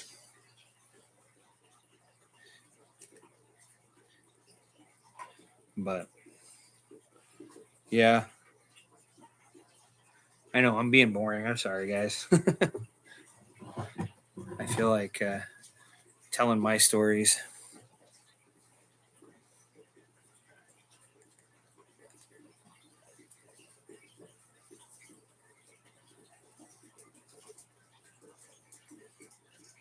Oh, that's cool.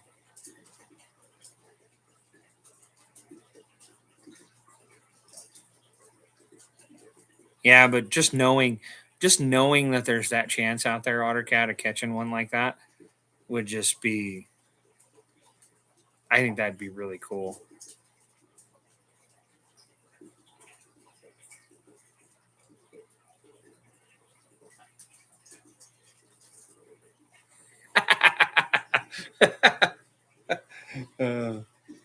Well, he even for being a puppy, he's I think 2 months old.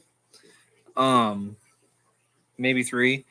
He he's already found that bay in him.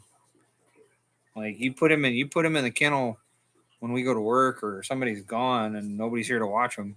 I put him in this little crate that we've got just so he doesn't get out because he can kind of squeeze through the back fence. When he gets a little bigger, I won't have to worry about it. But yeah, he's got a bay. He's already got a bay to him, and a really loud vocal voice for being a puppy. I'm kind of excited to see what happens when he gets bigger. But I got something to show you guys.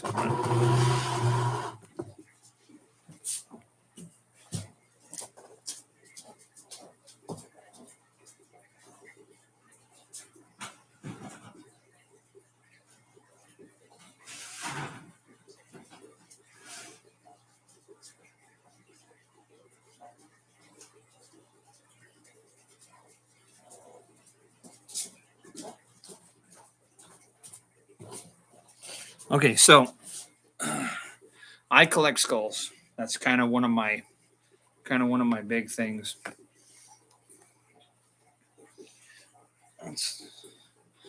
So this is a lynx. I bought it off of a lady out of Alaska. I think it's a younger lynx, but this.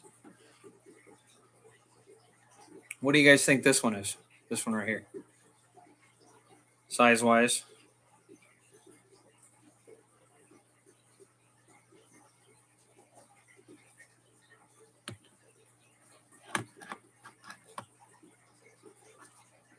So this one is a great big bobcat.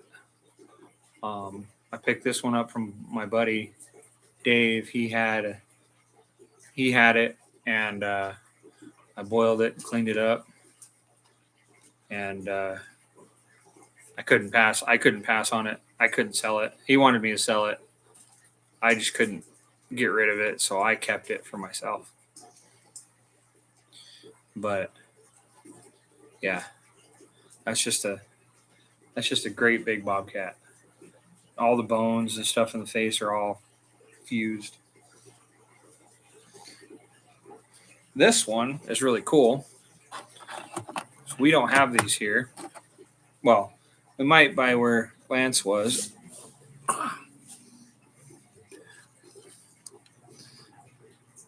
What do you guys think this one is?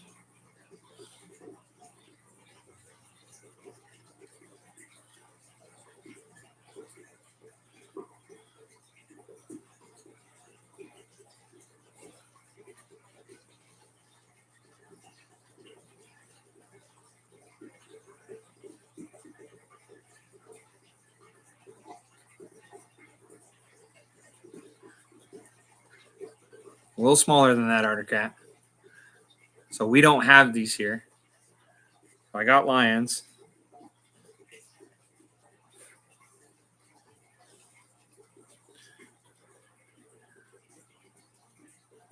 Yep, Dan got it. Wolverine. So I bought this off of a guy. Oh, I can't remember what the name of his channel is.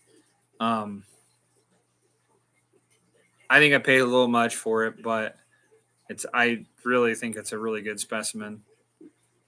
In my opinion, it looks like a little freaking bear skull, like just the way it's set up. And yeah, he is missing that front tooth, but I don't mind it. It's character. I don't have a lion skull. I wish I did. I can't afford to buy one. They're going for like $300.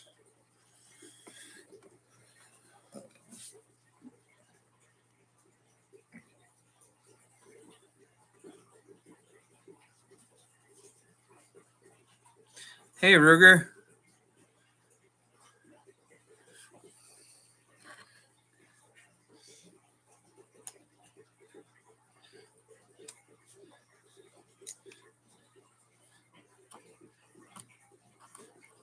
Big beaver. All right, hold on. I'll leave this one here. I'll be right back.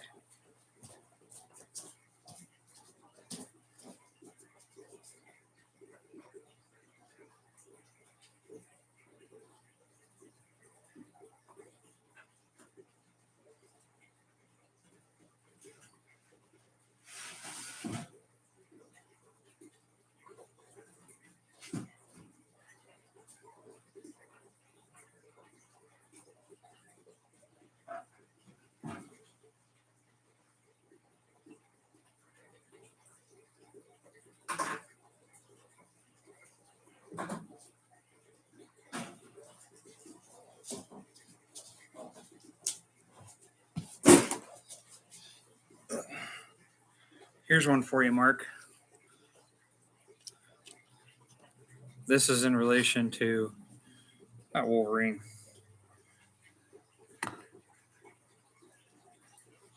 This is my biggest beaver that I've caught to date. I think this one was like 68 pounds.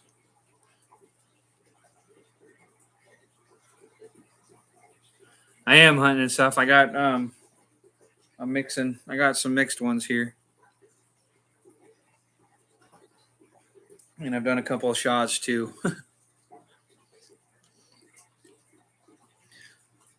Got to pace myself just a little bit. And then this one's a little, I still need to do some work on it. It's a little greasy, but that is black bear. That is my black bear that I shot. So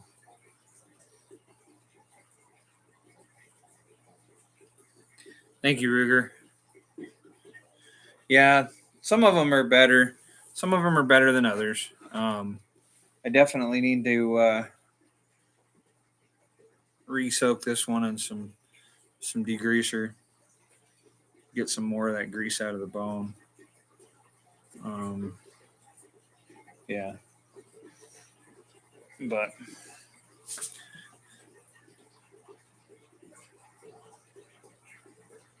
oh, I'd love that, Dan. That would be awesome. I don't have one of those. I want to say I have one. I only did one porcupine. Porcupine's a pain. Um, I skinned I skinned a whole porcupine. Case skinned him. It was a black. It was a really cool black, all black porcupine, and I ended up sending it. When I sent it to the sale, I got like $50 for it. So I got some pretty cool minks. Here, check out this one, Mark. So I've been selling these little things.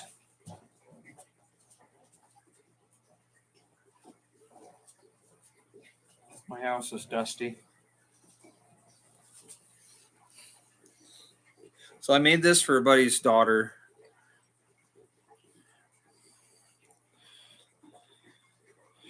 So she caught an ermine this year or last year, and I made this for her. It's pretty cool. Actually, I didn't get any, Dan.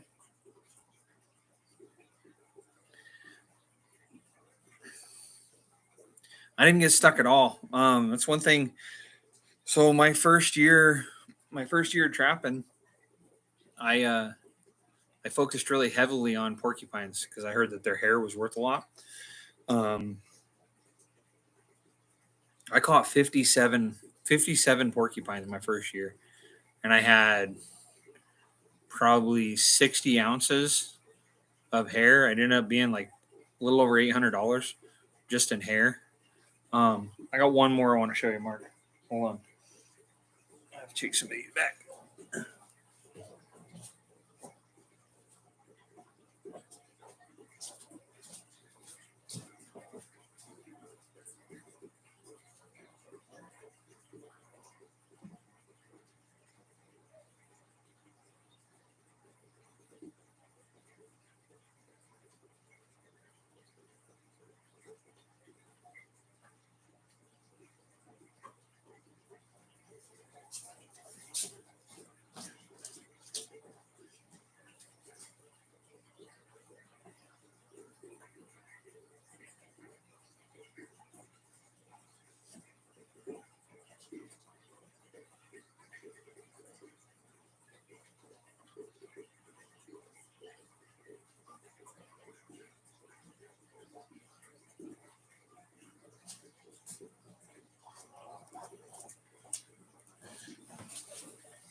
Hunting and stuff. There's one. So on my one line I've got down on the river, there's this one little tiny porcupine. I mean, guy can't be much bigger than my hand.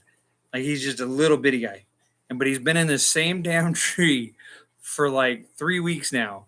I've been down there trapping, and every day I come down the trail, and he's just sitting in the tree, chewing on the bark. Here you go, Mark. Might not show up very well, but I have to get.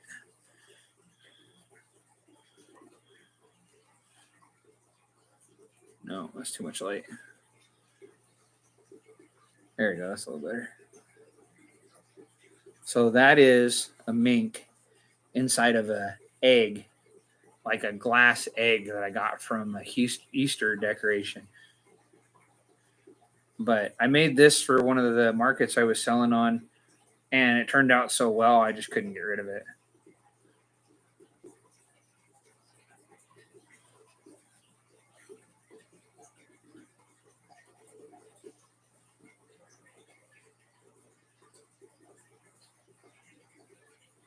So Ruger, we have groundhogs. We call them rock chucks here. Um, I didn't know they could climb trees either until like a few years ago. We ran into I ran into a bunch of them while I was fishing down on the little creek that I fish. And just I heard noises in the trees, and I thought it was a squirrel. Look over, and it's a big old fat rock chuck hanging out in the trees. But yeah, rock chucks and groundhogs are the same thing.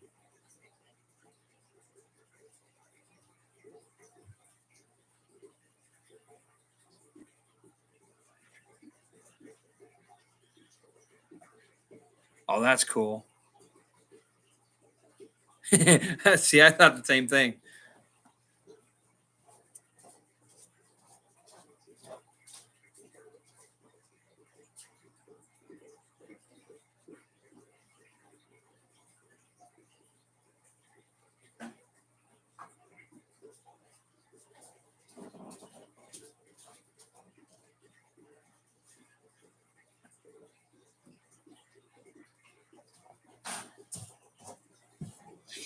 Yeah, there's just some things that I couldn't. When they turn out really well, I just can't part with them.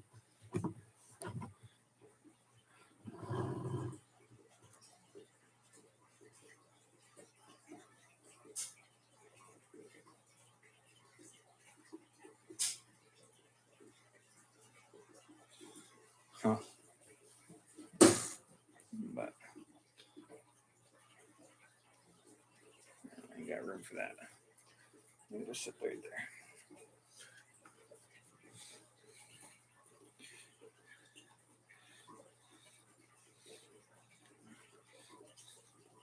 Ottercat, do you run bobcats with hounds?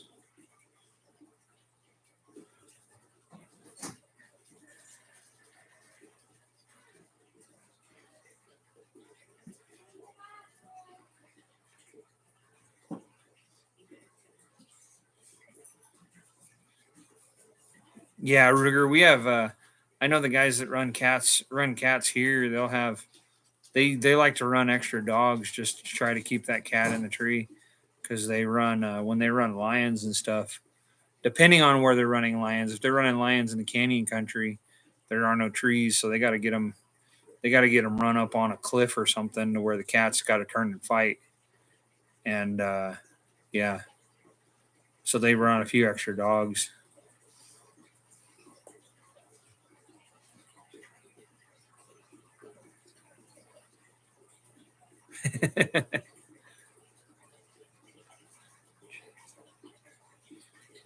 Oh, okay. I could see that. That's kind of one thing I like about being out here is it's thick, but it's still I don't know. It's thick, but it's wide open at the same time. If that makes any sense. Like it's not like cottontail brush by any means, but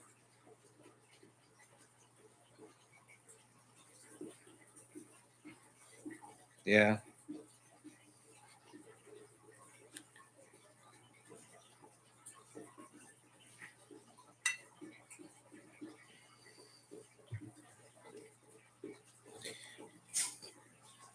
Yeah, we run or like I said, that was the reason why I got that puppy because I'm looking forward to if I catch like a cat or something and it runs off, it'll be a little faster to find him with the hound with the dog than it is to without. So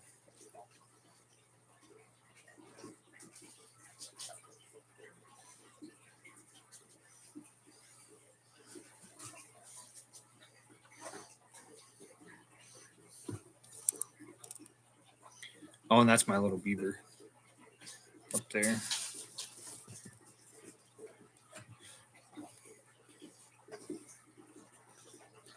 But yeah, I don't know how long I'll be on. Looks like we're at 2 hours already. Kind of, I guess I'm kind of a little boring. um, pull it down up here.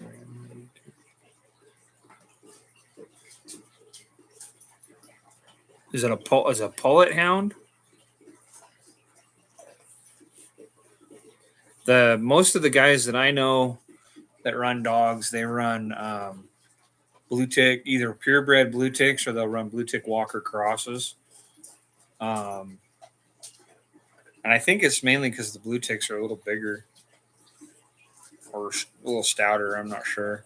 I could be wrong. I don't know much about hounds. I just know that that's what some of the guys that I've talked to about it. They've kind of said, or at least that's what I've noticed. They've had their hounds.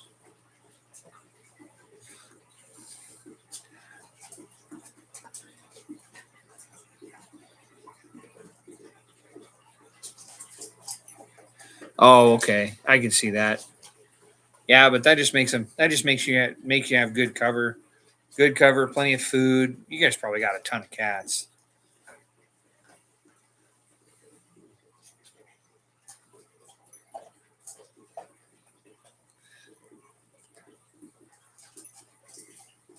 What is a pullet?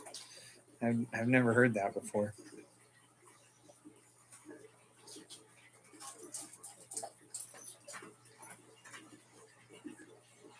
Oh, a plot hound. Never mind. I know what that is.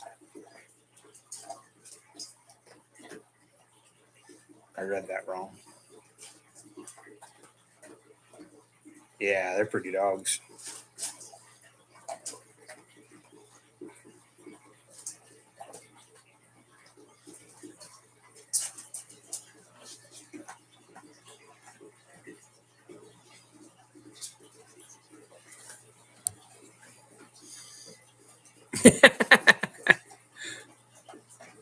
Well, Iowa does take shots at otter cats' age quite a bit, so I would be willing to bet that otter cat's a little. I'm pretty sure he's older than me. Let's just say that. So, for those who don't know, I'm today is my 38th birthday, so it is. I'll be 38 years old, almost 40, getting old.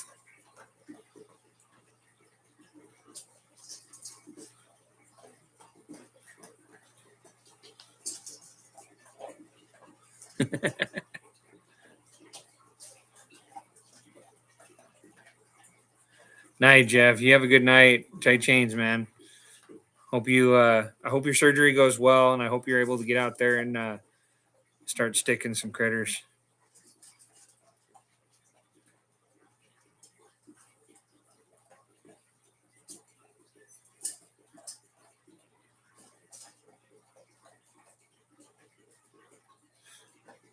I was born in '85, Ottercat.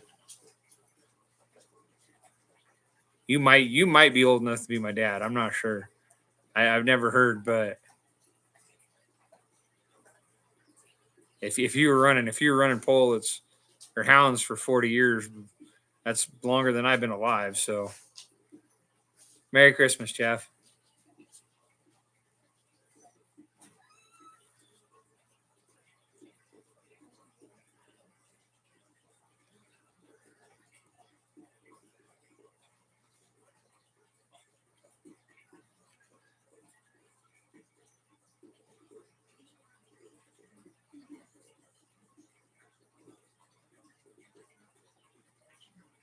So then, if you set your first traps in '82, how old were you when you set your first traps?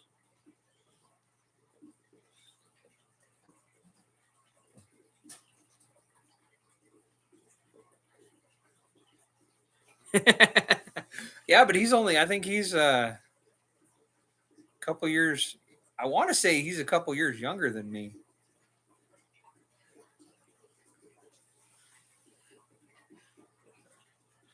Well, he could have been 13, setting traps at 13. 84.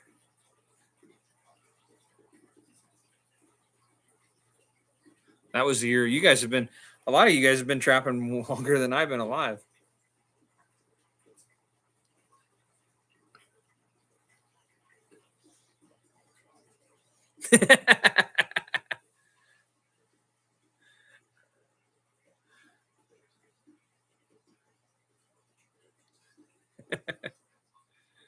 '94.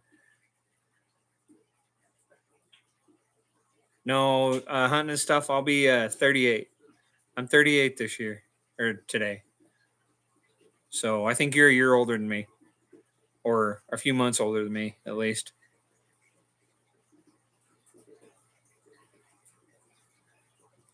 I graduated 2004.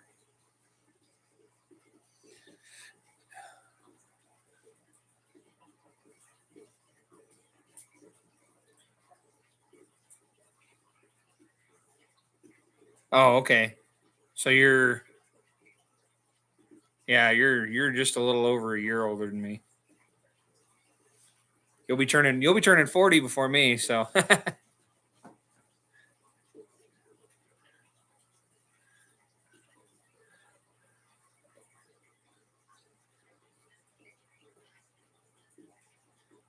that was when your younger sister was born, the same age as me, Ruger.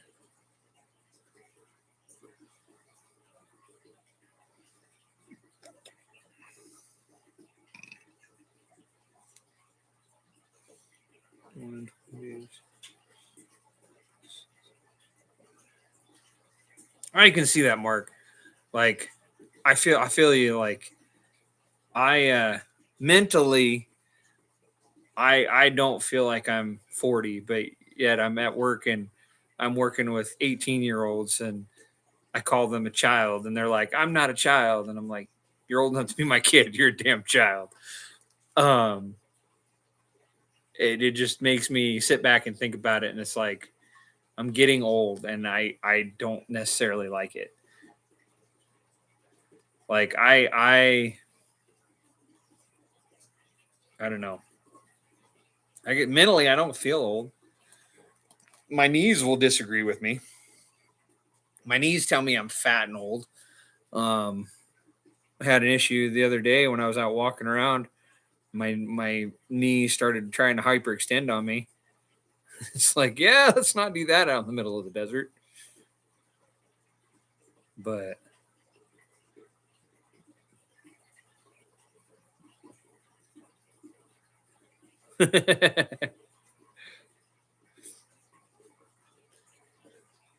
like mentally, I still feel like I'm in my 20s. Like I realistically don't understand how I'm almost 40, and because and don't and maybe it's because I don't have children of my own. Like I don't have.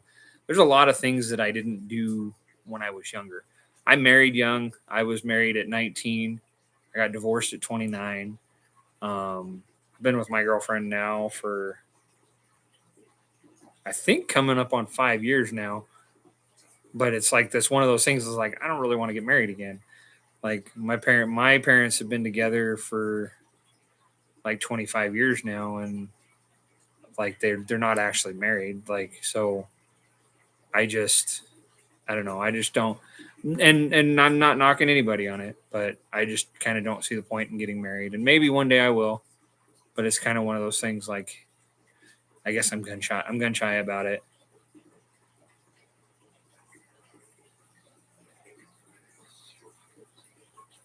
Yeah, I get that. I get that, Mark. Like I do the same thing. Like I even for being overweight and everything like that, I just yeah, I run circles around guys that are 25 and like 18, like, and they're like, well, and I work in a production environment, so like I work um fast paced packaging, fast paced. It's fast paced. You got to get things running. You got people breathing down your neck, and like they don't breathe down my neck anymore because I can do my job and I know how to get things up and running quickly. But it's like when stuff's down and like I'm not there, I come in the next day. Oh man, it ran like crap because you weren't here and blah blah blah. And I'm like, I look at him and it's like, I'm replaceable. I am not going to be here forever. So you guys are going to have to figure it out someday. So the days that I'm gone is a good learning experience for you.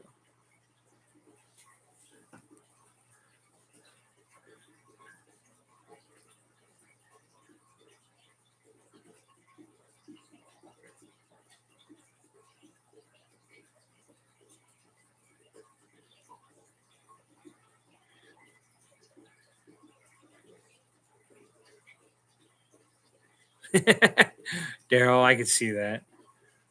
The one that gets me is there's a girl that I work with, and she's only 18, and like she came up to me the other day, and she's like, because I'm not the oldest person on the crew, but and I'm not the leader by any means, but like when my lead is gone, I'm the one that fills in. I'm the fill in the fill in lead basically, and she comes up to me and she's like, James, you're kind of like the dad of the group.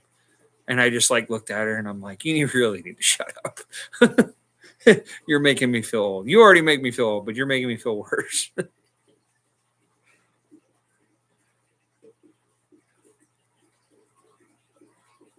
I can see that, Otter Cat. That's I don't knock anybody for getting married. I just not necessarily for me. Yeah. And you know, Mark, that's the one thing was like when I brought it up to my girlfriend that I wanted to start trapping, I'm like, I need something that gets me out of the house. I need something that gets me to go do something. Because on my days off, a lot of times I just wanted to sit around and I didn't want to do anything. Like I just want to stay home, and trapping makes me I have to go. Like I have to get out of the house. And so that's kind of one that's kind of one of the reasons why I like doing it, because it's, well, for one, it's fun, and it's, you know, it's interesting to see all the stuff, and but it's like I get to get out of the house, I get to go and, you know, be out in the middle of nowhere. I'm out in the middle of nowhere where nobody else is at times that when most people aren't out there. Like, don't get me wrong, you'll get those people that'll go out there during deer season, but like they're only out there for that month out of the year. I'm out there for, you know, 4 or 5 months out of the year. So, you know, hunting and stuff, I that's what most people tell me.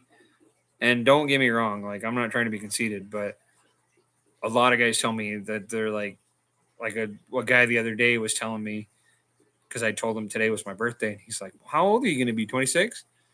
And I looked at him and started laughing. And I go, "How old are you?" And he goes, "Oh, I'm 20." And he was like, "I'm 28." And I'm like, "Well, I'm going to have a decade on you." He's like, "No way." I don't know. I feel like I've aged well. I don't look as old as I am. I can tell you that. I feel it. My back feels it. My knees feel it. But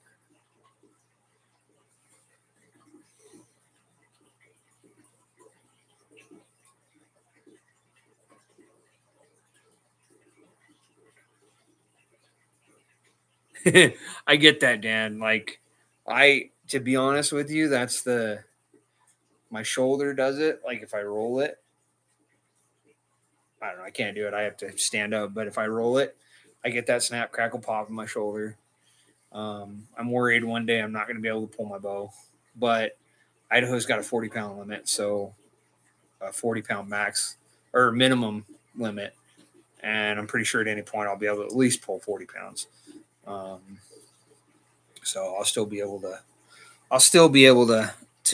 deer hunt.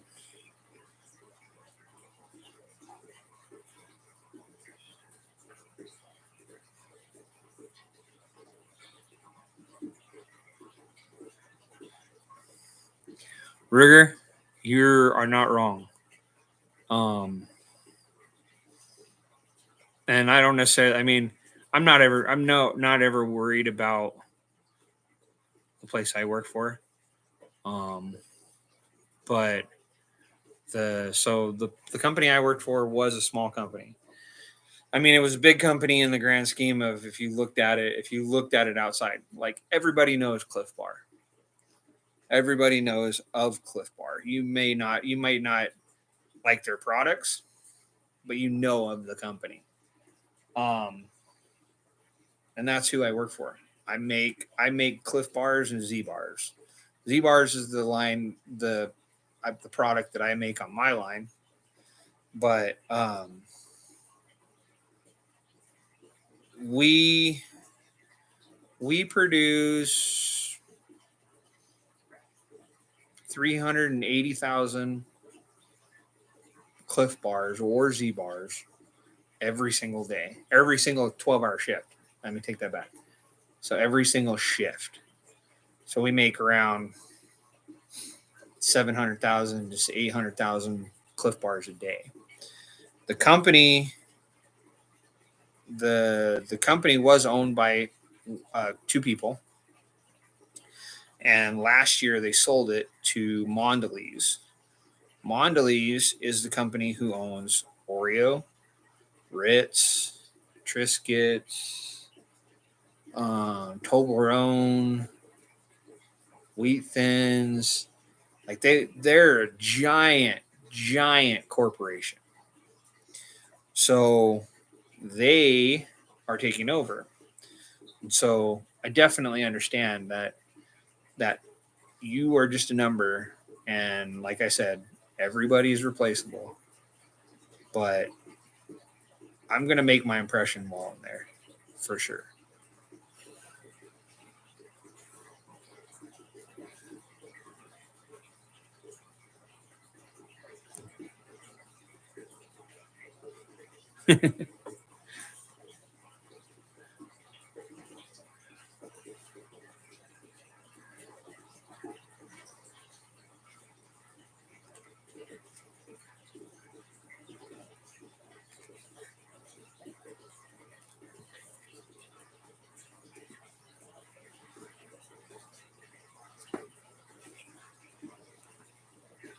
I want one of those. I I'm looking at I'm gonna probably put a wood stove in, and I want to get a hydraulic splitter. That's like I've run one. We ran one once with a buddy of mine, and that was so nice. Like it was so much easier splitting wood.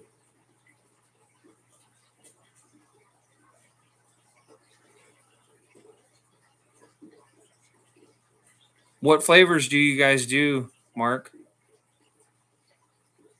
Because if it's not, I know that my company only does one of the things. One of their claims to fame basically is organic. Everything's got to be organic.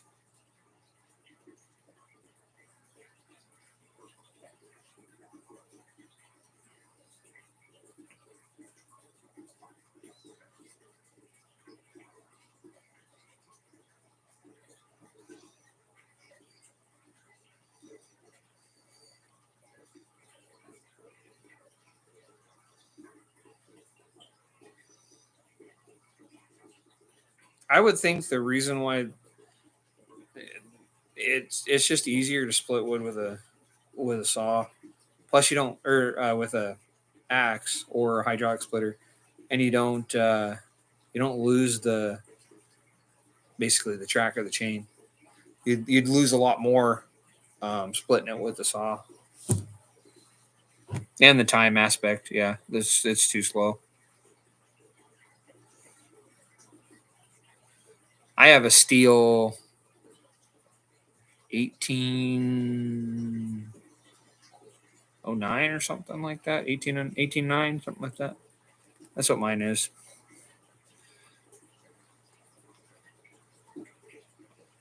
Well, we're cutting softwoods. We don't have hardwoods really here.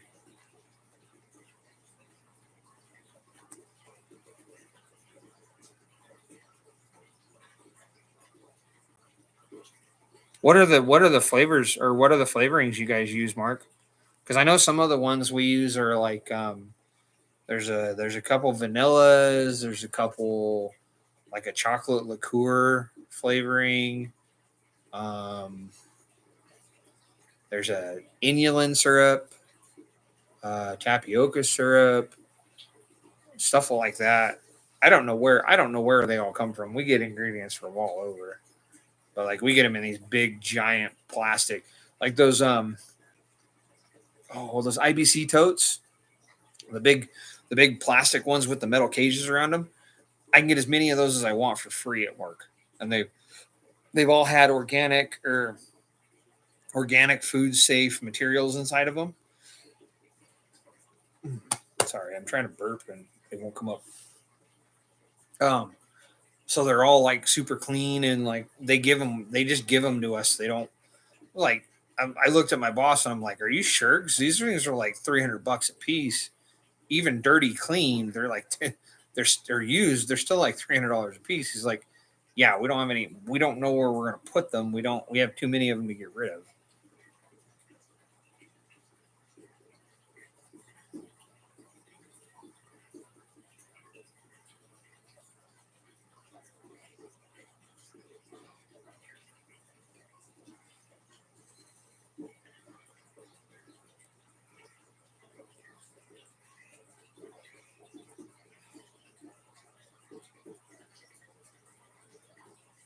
Hmm.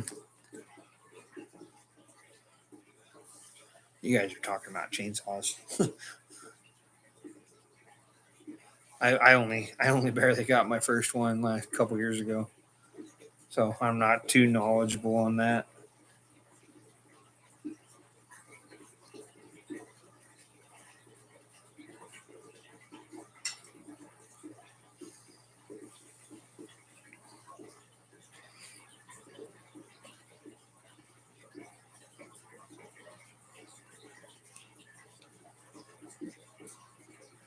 Oh, okay. Yes, sir. That's where I'm at, Tony.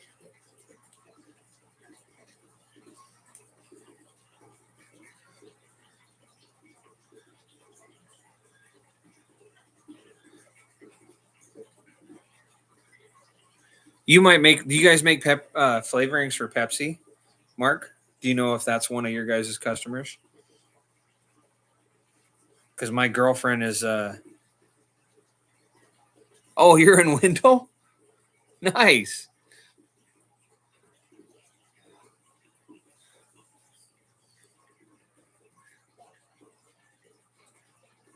Are you trapping? Are you trapping cats out there yet?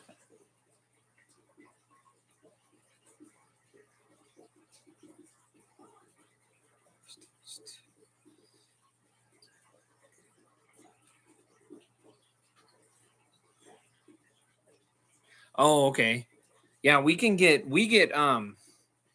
like these like 3 gallon peanut butter buckets, and that's what I've been. That's I get a bunch of those. I'll have my sanitation guys. They'll clean them up for me, and I can get as many of those as I want. Okay, my girlfriend works for Pepsi. She's a sales. Wait, I don't know. She's got a new job or a new position. She still works for Pepsi, but she got a new position. So she's like a sales lead or something like that. Um, yeah.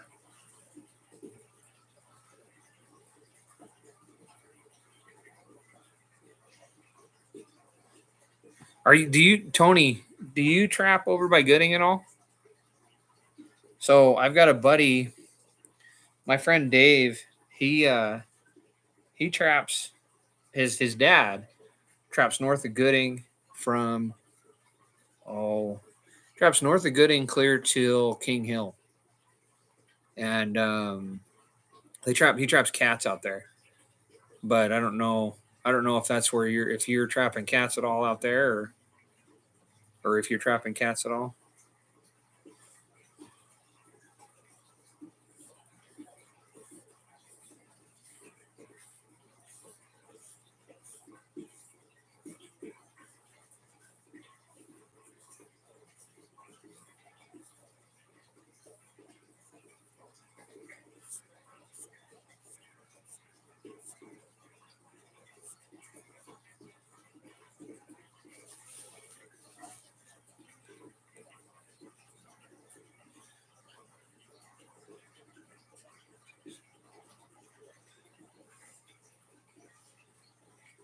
I think frozen clam juice would make a really good mink lure or a mink or otter lure scent.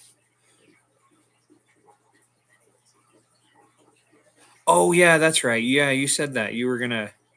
Okay, I remember now. I scrolled back up on the thing because I my memory's horrible. But yeah, I scrolled back up on the chat looking for that raccoons. Okay, Yeah, Tony,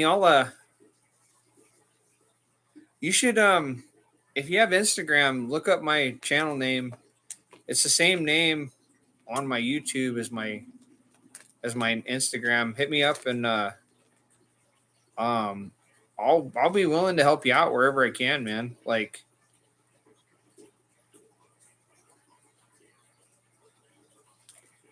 um might not necessarily give you my spots, but I can at least give you kind of an idea on some of the stuff that I do.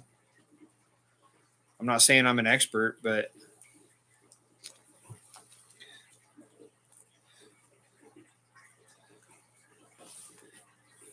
oh, okay. Thanks, Frank. The best clam chowder I ever had, I had at we went to Oregon. I don't even remember where it was, but I remember it was in this like old oh, what do you call it? Old lighthouse. There was like a memorabilia place inside this old lighthouse. They had some of the best clam chowder.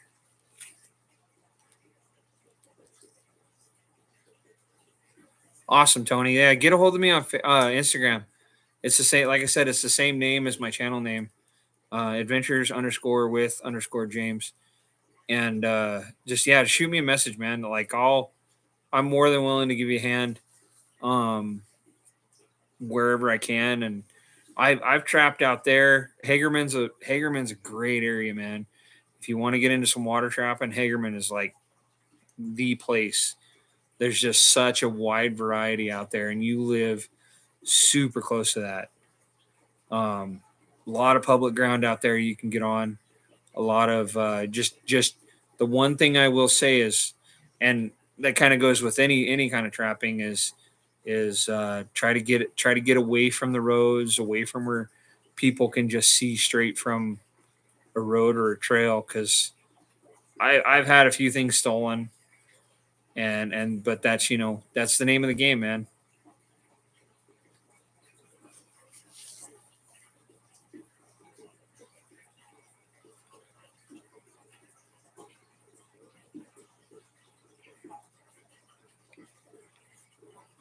Nice, Mark.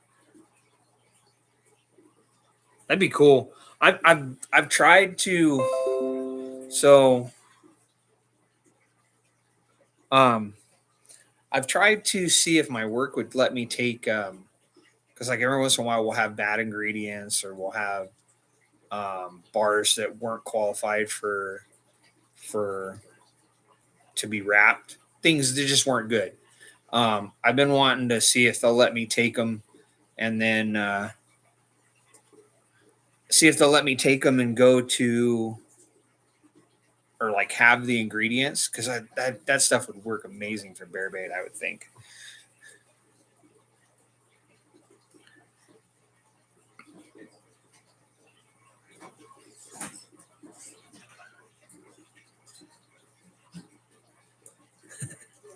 Yeah, I'm mountain time hunting and stuff. So it's 8:12 right now here. It's a lot. It's a lot later for you guys.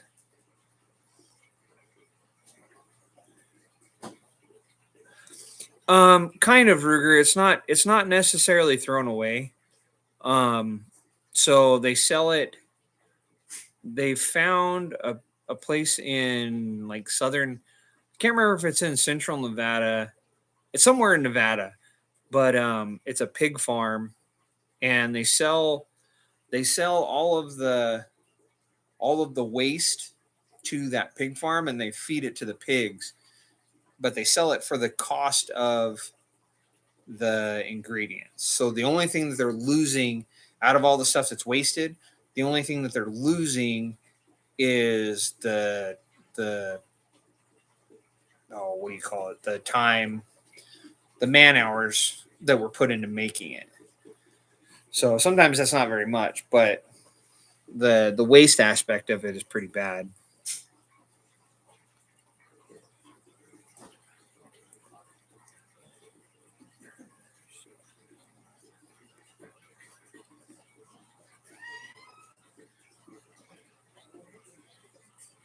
Yeah, I can see that, Tony. Like I've ran into a few bird hunters, and the main thing that I do is I just let them know it's like, if I run across some guys hunting or whatever, I'll ride up on them and I'll be like, hey, guys, um just so you know, I've got traps in the area, so please keep an eye out. If your dog gets into one of them, please just you know let the trap be. And for the most part, they're pretty okay with it. They don't mess with my stuff all that much.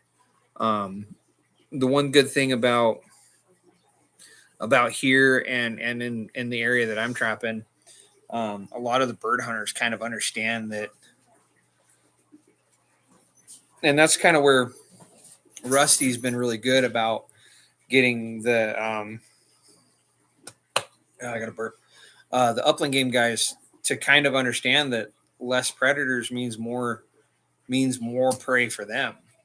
Means that they can they'll have more birds, things like that. And so he's been trying to promote that, and it's gotten a lot better.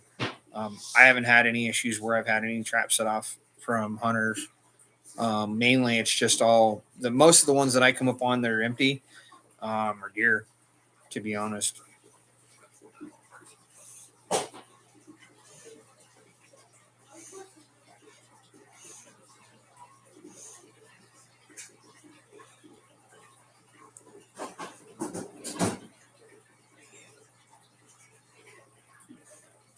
Yep, we get organic peanut butter from somewhere.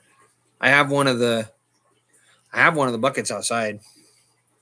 Um, but yeah, I work for Cliff Bar. It's not like I'm trying to hide it. Um, it's just they say that we have to. My views don't promote the company or whatever. My views are my own, stuff like that. Like we have to do some disclaimer, but I mean, in reality, I don't know.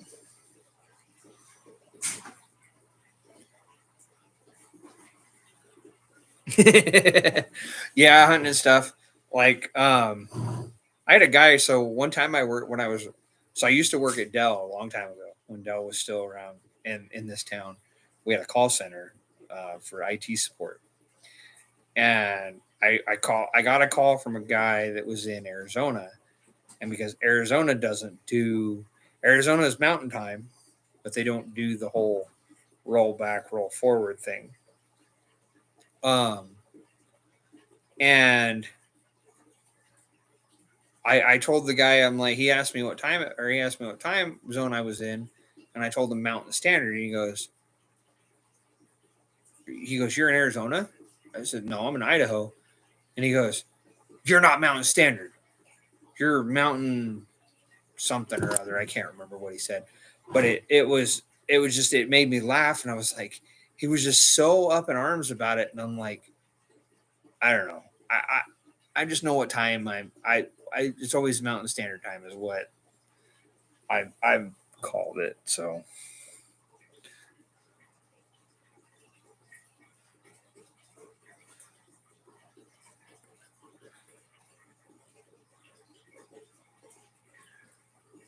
well, I don't know, Ruger. It's the company that when it first started, it was based out of Emeryville, California.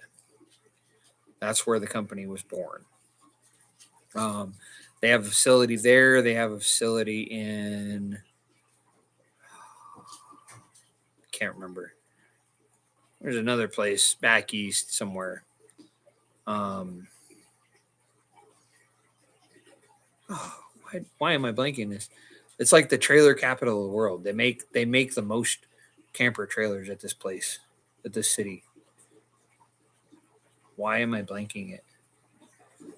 Anyways, um, but yeah, it's Indiana. Yeah. It's in Indiana. Um, Yeah, you're right. And there's another place in Indiana, and then there's the facility here, and the facility here has only been here for 8 years. It hasn't been here that long, but they recently sold the entire company to Mondelez, which is a giant corporation. Like when I say giant corporation, I mean like they own a ton of different sub companies, sub brands. Um, like I said, it's Ritz, Oreo. I don't know. I have to look it up because it's a lot.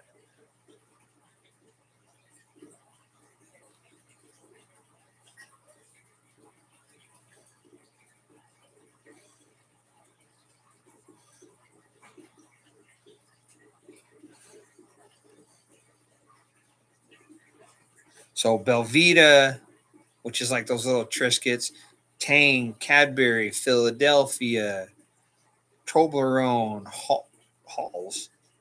I didn't even know they made Halls. Milka, which is like those chocolate bars. Um, but that's the company now that owns Cliff Bar.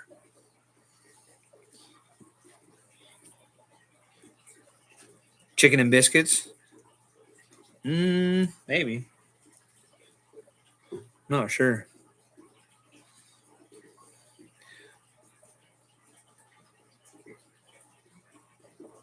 I get that kind of stuff. I wish I had the know how and the. It's just I make. Well, I shouldn't say. Um, I make what I call stupid money. Um, realistically, for the work I do and the area I live in, I make I make pretty good money. I'm not gonna lie. Like I make enough money to live and support myself and support my trapping habit. I mean, even without making a crap ton of money on my fur, I still make enough to be able to do it. So, and I like trapping just to trap. It's not about the money. I mean, yeah, it the way I kind of put it to my girlfriend is it's a hobby that kind of pays for itself.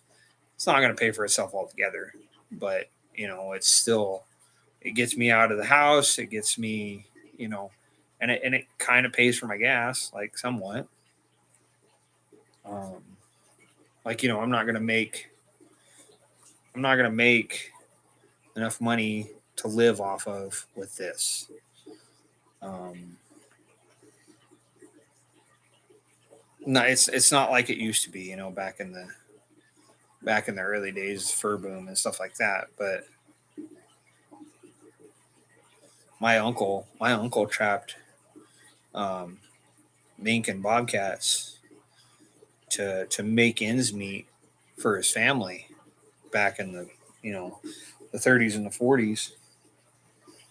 And he used to tell me all the time, when I was a kid, I'd go with him on car rides and stuff, and we'd go up in South Hill, or we go up in the hills and over by Canyonlands and stuff. And he'd get so excited about bobcats, and it was one of those things like it's that hindsight's 2020 thing. Like I wish I would have taken the advice when he was still alive, but he's been passed away for 15 years or more now.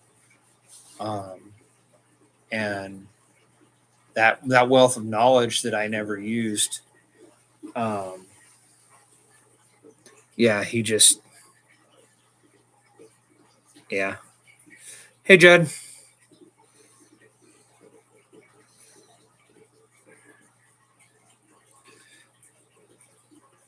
But yeah, like I said, hunting stuff. I kind of wish I was in farming, but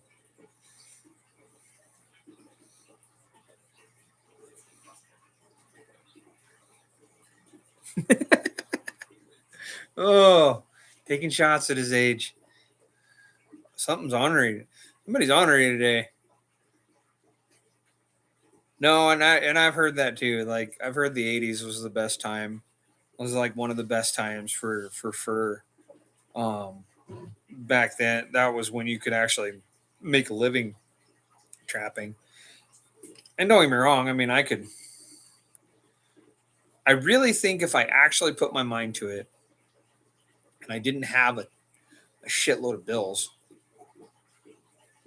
um, if I could kind of get a lot of things paid off and not have this stuff on credit and stuff like that, I actually might be able to make it on trapping now. But a lot of that would be nuisance trapping through the summer.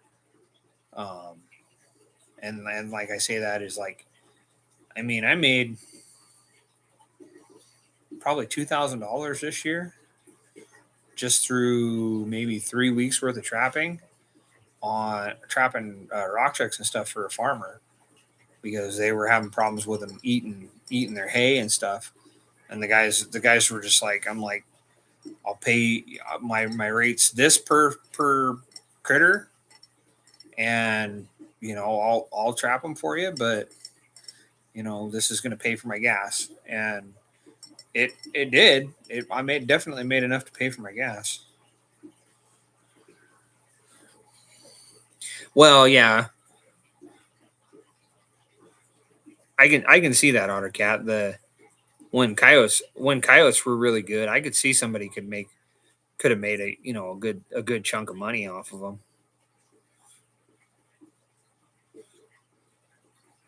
Oh, not much. We're just kind of BSing. It's my birthday today, so I figured I'd do a live and hang out and kind of BS with everybody. Been on here for almost 3 hours.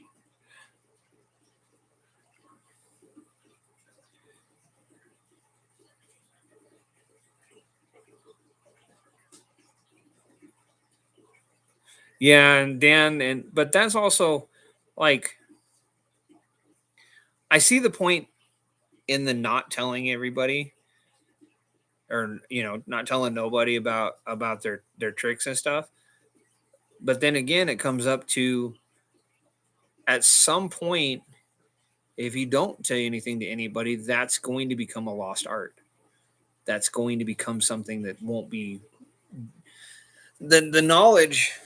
We need to share our knowledge as much as we can with, and like, don't get me wrong, I'm not trying to say that I want to be told how to do everything, but we we as trappers need to pass our knowledge on to younger people or even newer people that are getting into trapping, because if we don't, we're just going to be our own worst enemy. Like, we're just going to sabotage ourselves, because and a person that's anti-trapping, they don't care. They're just biding their time to where you know it's it's something, they're biding their time to where there's not as much pushback to where they can get a foothold in to get rid of it. And as soon as they get rid of it, then you end up like, and don't get me wrong, I apologize if anybody's from California, but then you get like California is where they abolish lion hunting, abolish trapping, and then they start having problems with coyotes in the city. And like, I saw that video with the little girl walking from her car trying to walk up to her front door, and a coyote comes up behind her and grabs her and tries to run off with her.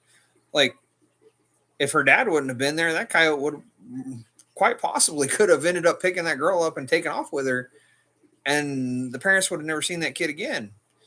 Um, but then you get those videos like where the lions are coming up on the hikers and stuff out in the middle of nowhere. And like, don't get me wrong, there's a reason why I carry a gun with me whenever I go out, even when I'm going scouting and I'm not pursuing or hunting anything. I still carry a gun with me when I go out to the canyon, because I know there's that chance of a lion out there, and I'm not gonna try to say, well, yeah, this can of pepper spray or whatever is gonna save my life. Well, I'd much rather have a 357 with 180 grains of stopping power behind it that's going to say, yeah, you ain't going to eat me.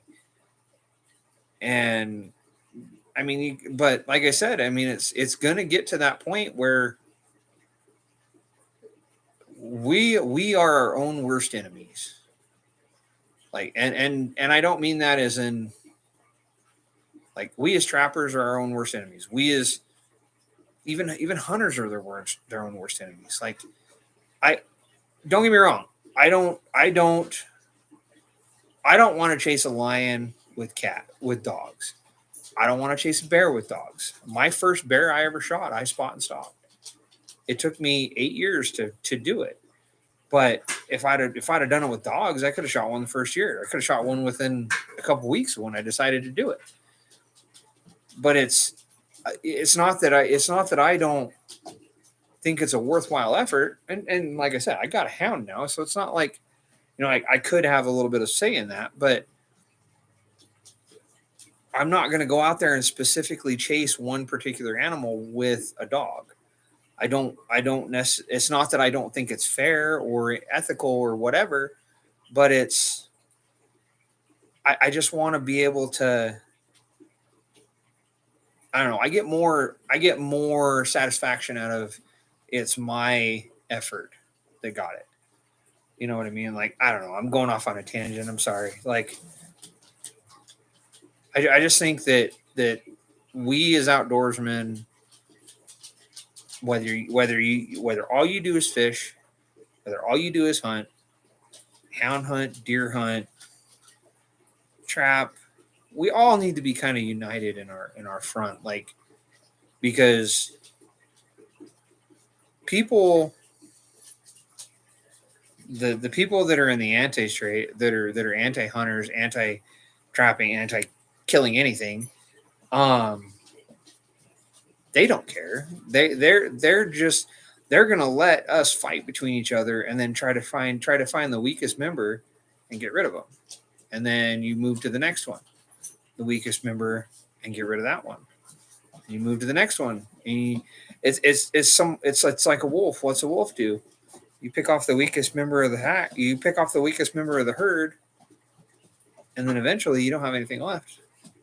And then eventually they're no longer needed. But I don't know. Sorry, I'm soapbox. My bad. My bad. My bad. Sorry, Tony. It's just, yeah, I don't know.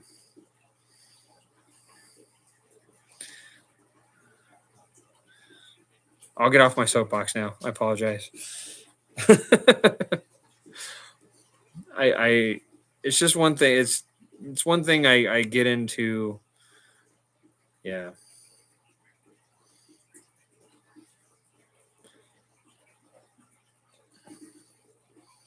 I wish Ottercat, I wish gas was 92 cents a gallon. When I was in high school, it was $1.53, and I thought it was expensive then. It's still not under two. It's still not here. Here, it's still not. Oh well, no, I think it just dipped below $3.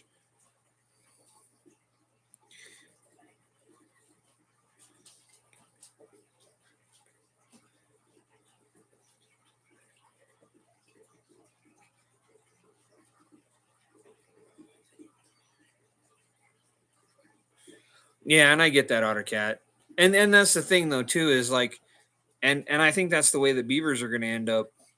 Um, is that was kind of why I picked coyotes this year, because coyotes aren't worth a lot. A lot of people aren't chasing them, so I think there's going to be an opportunity for me to catch 50 coyotes. Um, and so definitely, I just that was kind of why I picked the coyotes this year as my main target, my main goal. But hey, PA,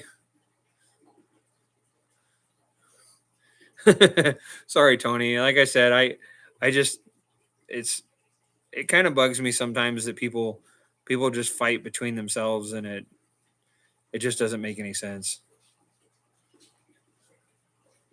Like, don't get me wrong, there's trappers I don't like. Like, I'll flat out admit it. there are some trappers that I absolutely just despise, and one of them, I'm not going to name names, but one of them is a big part of the Idaho Trappers Association, and he's this little short dude, and I swear to God, he is the epitome of little man syndrome. Like, he just wants to be the biggest, baddest man there. So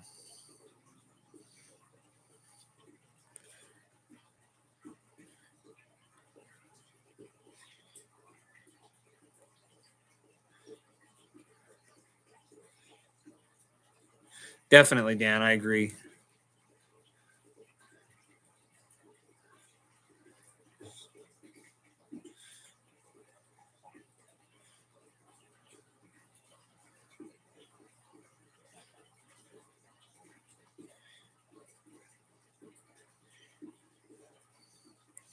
Yeah, I get that.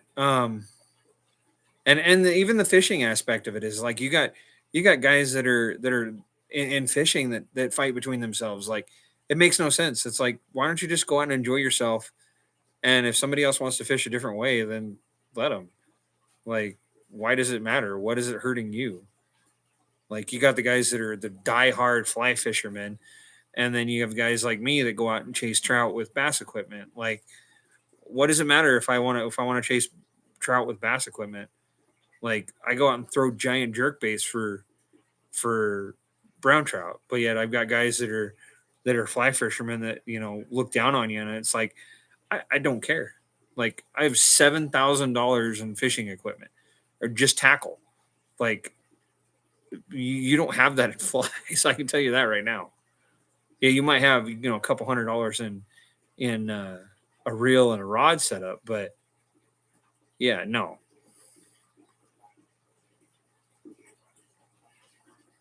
Thank you, Ruger. Have a good night.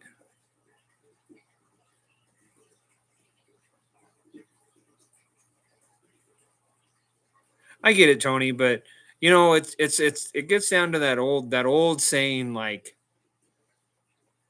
and that's where I think a lot of the world it hurts, is because you can't just have a disagreement anymore. Like, you can't just have a discussion, or if it really come down to it, you can't just, well, hey, let's go outside and we can talk about this outside, and it won't get into that mood, like, like, because you hit somebody or they hit you, whatever, and then the police are involved and blah blah blah. It's not like it used to be. It used to be, if you had a disagreement, you could go settle it outside. You could either sit inside and talk about it, or you can go settle it outside, and that was the end of it. Like, now it's, if somebody gets their ass whooped, I gotta call the cops, and I gotta go and whine and boob, and it's just stupid. Like, the world's too happy, and it bugs me.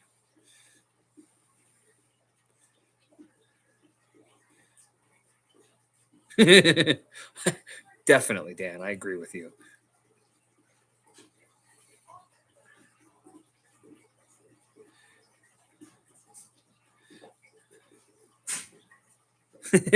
Tony, to be honest with you, 90% of the time, 90 to 95% of the time, when I'm checking traps, I don't see another soul.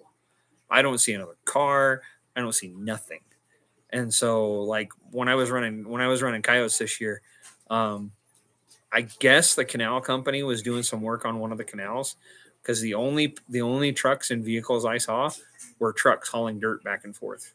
I don't know where they were hauling it to or where they were hauling it from, but it said Twin Falls Canal Company on the side of the truck, so I just assumed it was the canal company doing some work. But you know, it's still that aspect of, I don't see I don't see anybody, like, and I enjoy that. I love that. PA. Okay, so hey, real question. So, um, how many fishers are you allowed to have? Are you allowed to sell out of state? And how much do you want for a skull?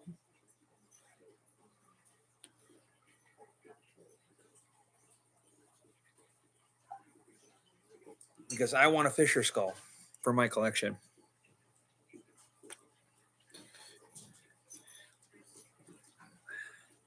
We have fishers, but they're more like north, like from where I am, probably like 400 miles north of me.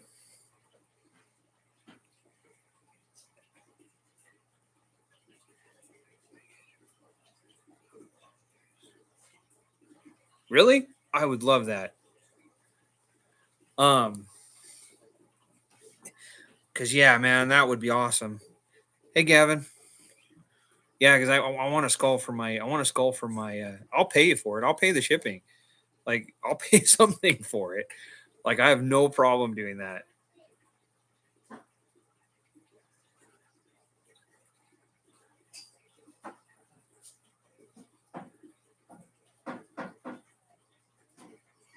Cool, man. Let me know because yeah, I was just thinking about that. I really want to.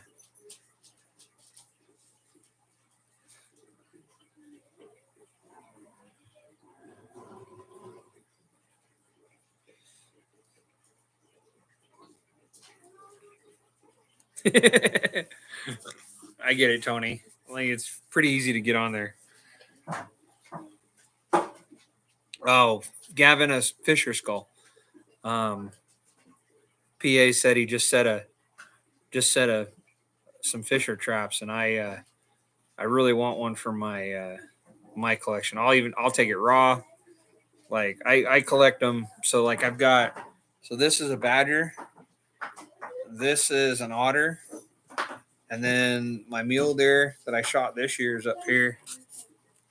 So you guys can show you. He's not a big one, but and then I do have this one right here. So this is my black bear, little female. And I still need to do some degreasing on it.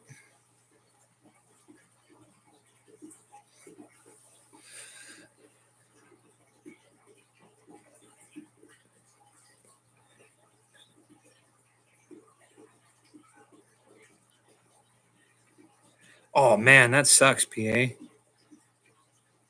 I couldn't imagine having a 10-day season. Like if I had a 10-day season for cats, shoot. If you miss the cat, you might as well pull the trap because he ain't gonna be back for 2 weeks.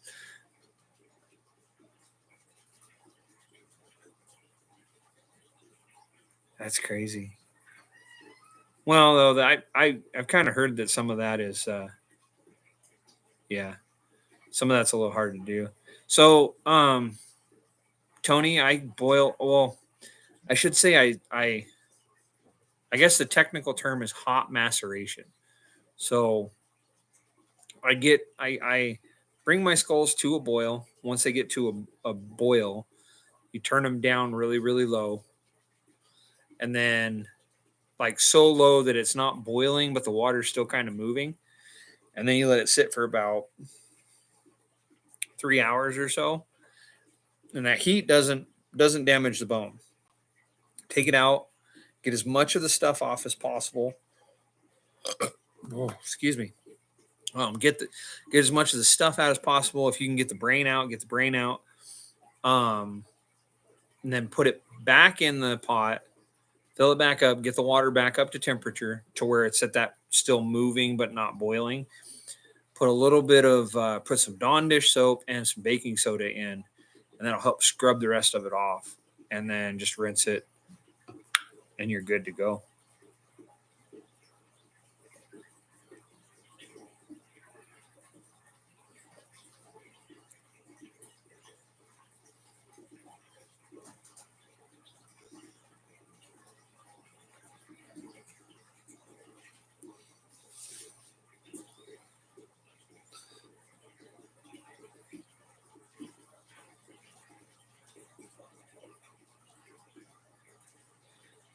Well, to be honest with you, PA, I'm trapping.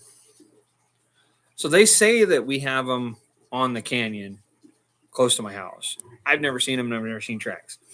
Not saying they're not there, but better population from where I'm at is about a 45-minute drive. So but we're allowed unlimited, and our season runs from December 14th to February 15th.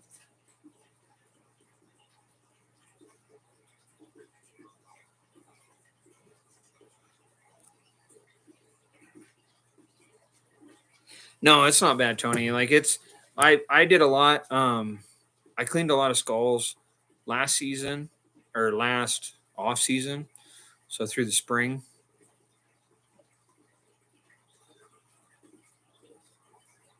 I'll take them, Gavin, but I don't want to pay for them. I sell most all of mine that I catch, but I'm not necessarily in the market for buying them. So my coyote skulls I was selling for anywhere from $35 to $40 cleaned. I found a market that I can get pretty decent for. I can get a mink skull for about 15 to 20. I have a couple martins that I should say I did buy some. I bought a lady in Alaska was selling some stuff, and I bought 2 ermine, 2 martin, and 2 lynx from her, and I cleaned all of them, and I sold basically one of each, and it paid for what I bought them for. So I made enough back that it paid for what I purchased them for and the shipping. So basically, I got to add 3 skulls to my collection without having to pay for them.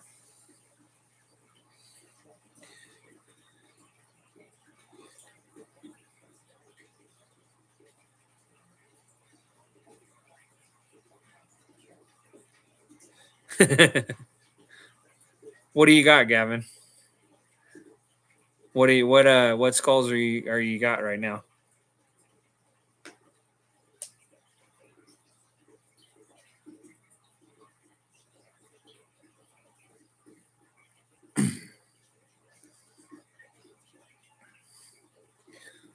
Because I've caught 35 coyotes so far. But I think I've only kept 34 of the skulls. I had one that somebody ran over. Somebody hit him with a truck. I think he was fighting the snare and somebody ran him over, but his face was all caved in. I would love to have a wolf. If you have one, I will take it.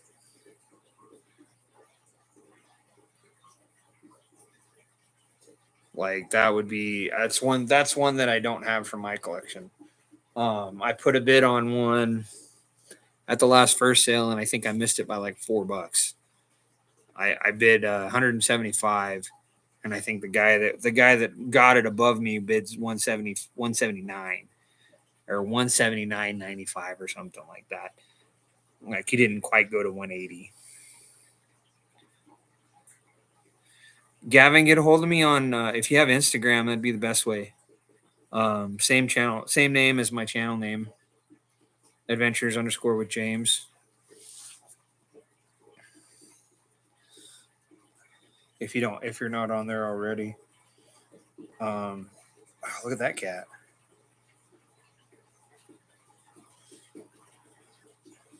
I think this girl's out of Idaho too, but check out that cat she caught.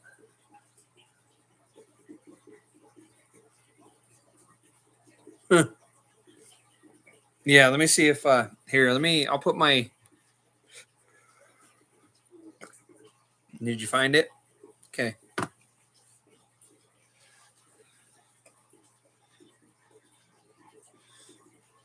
Yeah, hit me up on there. I'll All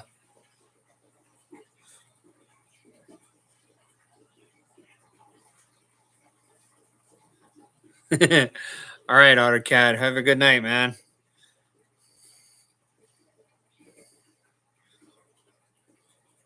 Good luck on your sets.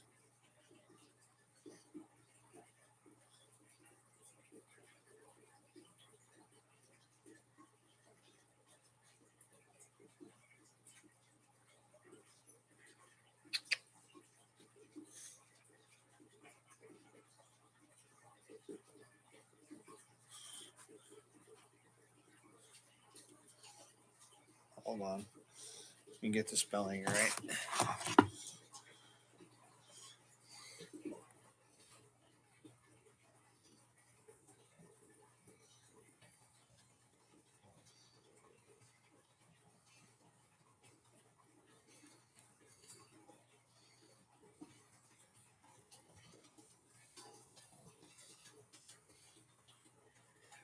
Hey, that's my channel name. So yeah, it's the same. It just doesn't have the capitals. That's my Instagram.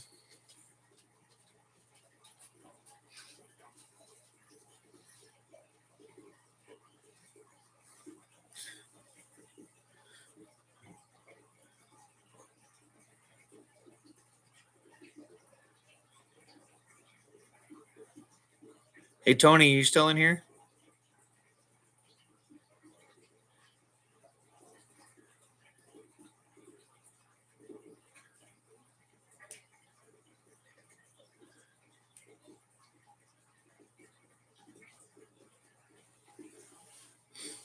Hey man, if one of these days, so I'll have to get my side by side fixed.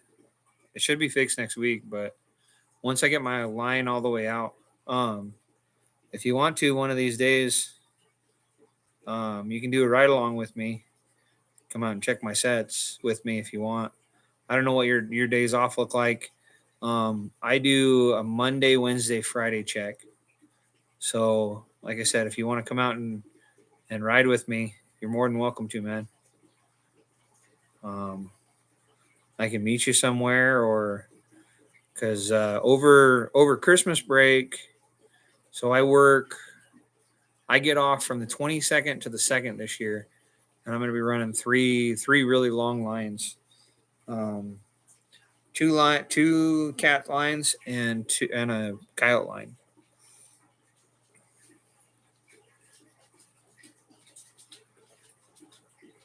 Cool, man. Like, yeah, get a hold of me on Instagram. You can message me on there. My messages are open. My profile's open.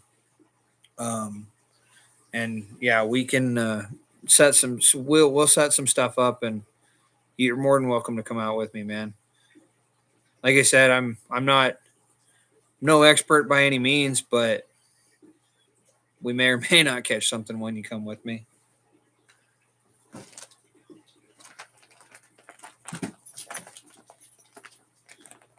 APA.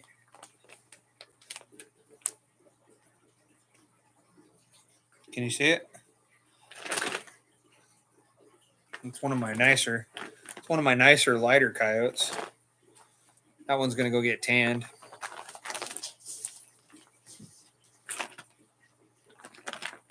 Well, we could always go on a Saturday. That's fine. Saturday or Sunday.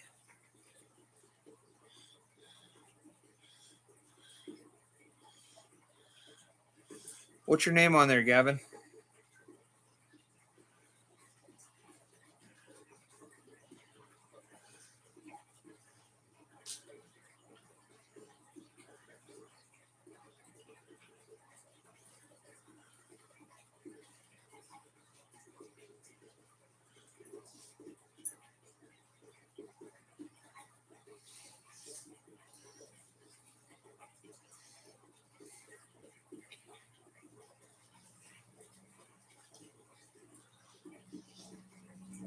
I get it, Tony. You got Facebook or anything?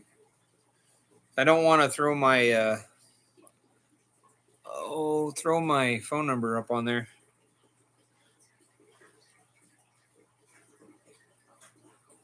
Okay.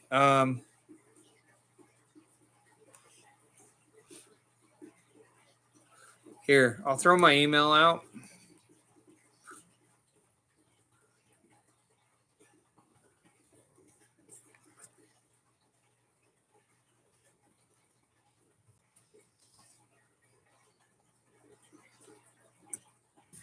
Get a hold of me on there.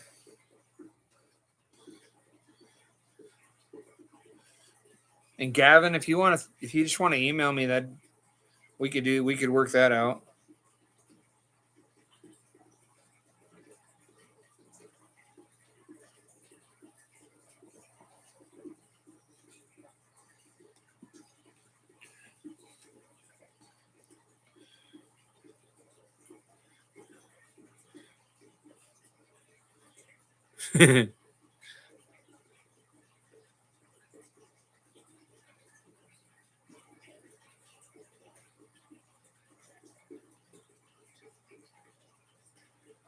Nice, Dan. That sounds like fun.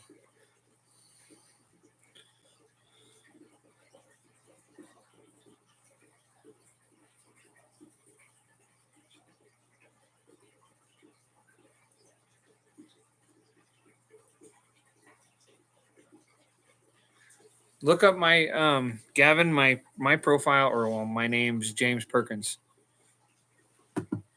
Um I don't know what profile. Oh, I got a yeah, it's a weird profile picture.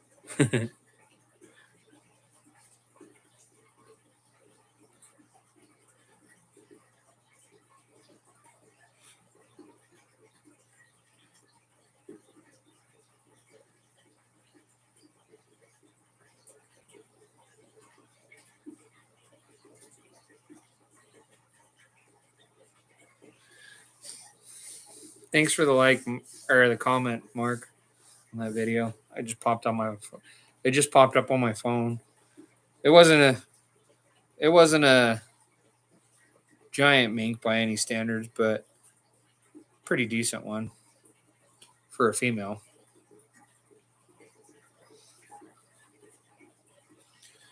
And yeah, the lion tracks, man. I just overrun with those dang things. I wish I wish I could trap them. That's one thing. That'd be nice if I could trap lions.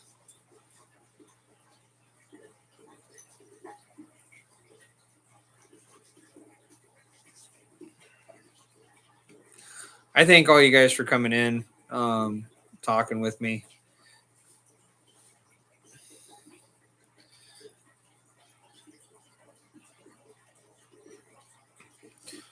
What's your name on there, Gavin?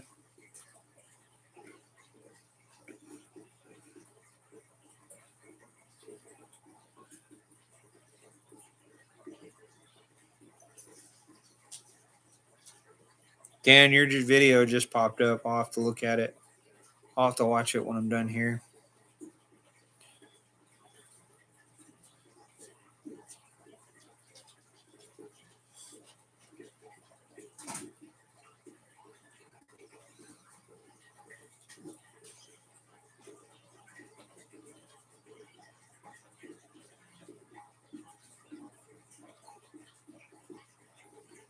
Sorry, I'm looking on my phone right now.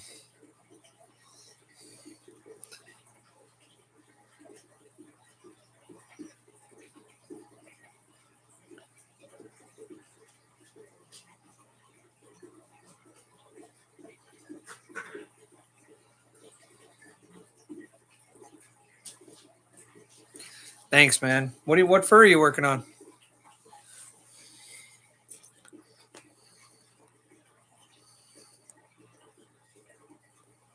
I haven't caught anything in like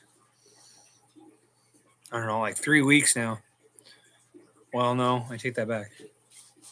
So that fox I've got is the last thing I've caught.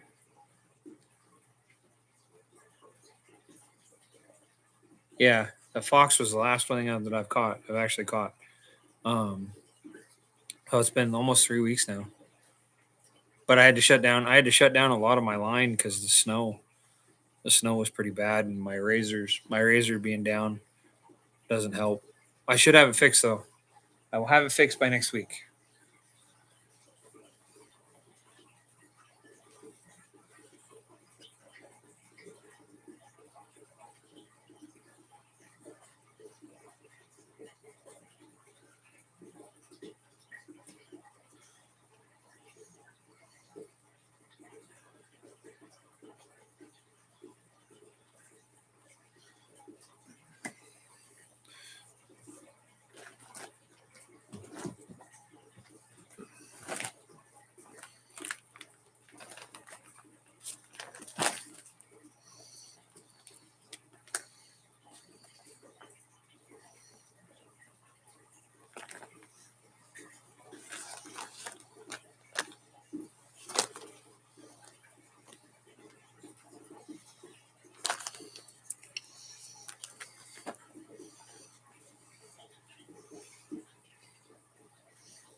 Nice, Mark.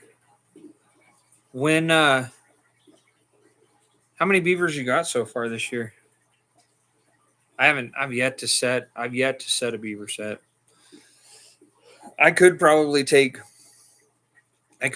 throw a caster mound up in front of one of my otter sets and catch an otter and a beaver or a beaver, but there's that chance of not catching catching a beaver and then having the otter come through that I don't want to risk missing it.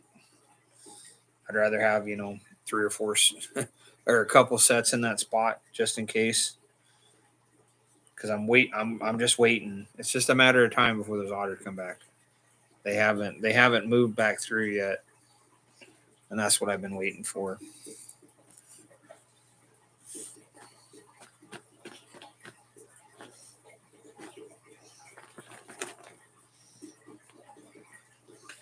But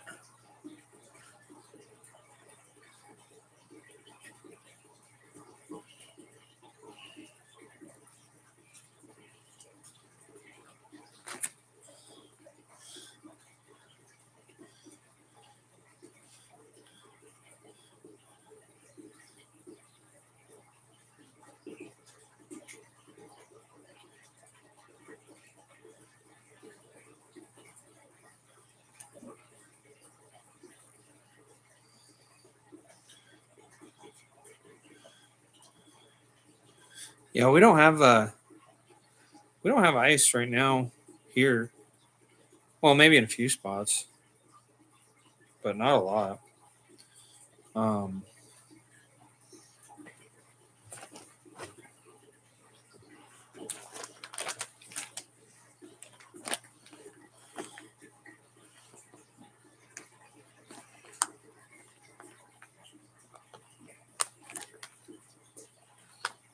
wow, PA. I think I've caught my best year is 20. I want to say 20. 22.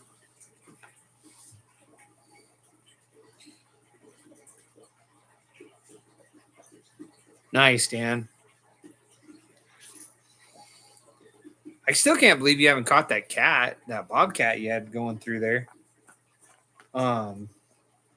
I would have thought by now you'd have caught that bobcat, because you've been where you've gotten those foxes is where you had that bobcat going through the sandbar, right?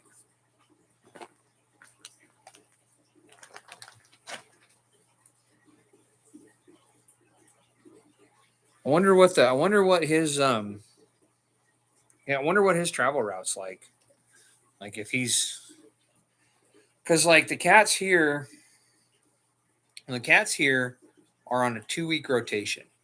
So if you miss them, it's 2 weeks. It's roughly 2 weeks before they're back, before they come back into that area. Now you'll have males and females that'll have areas that mix, but territories as far as males go, they pretty much keep to themselves.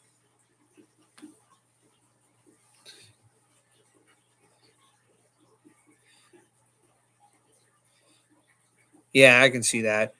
It's been slow here too. I was like 3 weeks ahead on all my videos, and now I'm coming up on, I've only got a couple videos that are posted or that are uploaded but not yet posted, because I'm trying to put a consistent stream of videos out. So every 3 days I put a video out, and so I got to where I was like 2 weeks ahead on everything.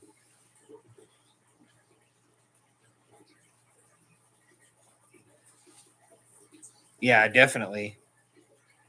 I wouldn't mind buying one of those gray fox off you, Dan. Um,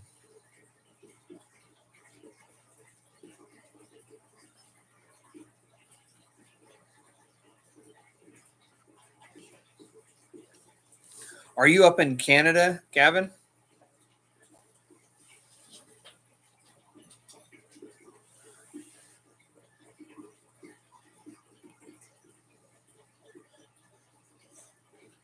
Or is it Canada or Alaska? Because I know in the lower 48 you can't trap lynx.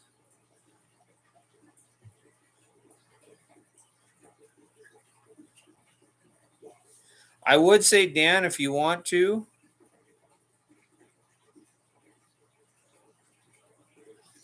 you pay. I'll pay to tan your badger, and you pay the tanning fee for the fox. I think that's less.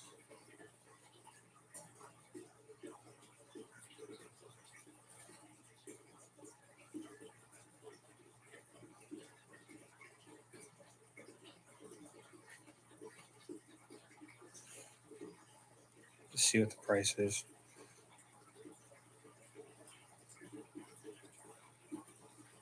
And then you can pay me for the. Are you sure? Because I still don't know what we need to figure out a price on that, on the badger.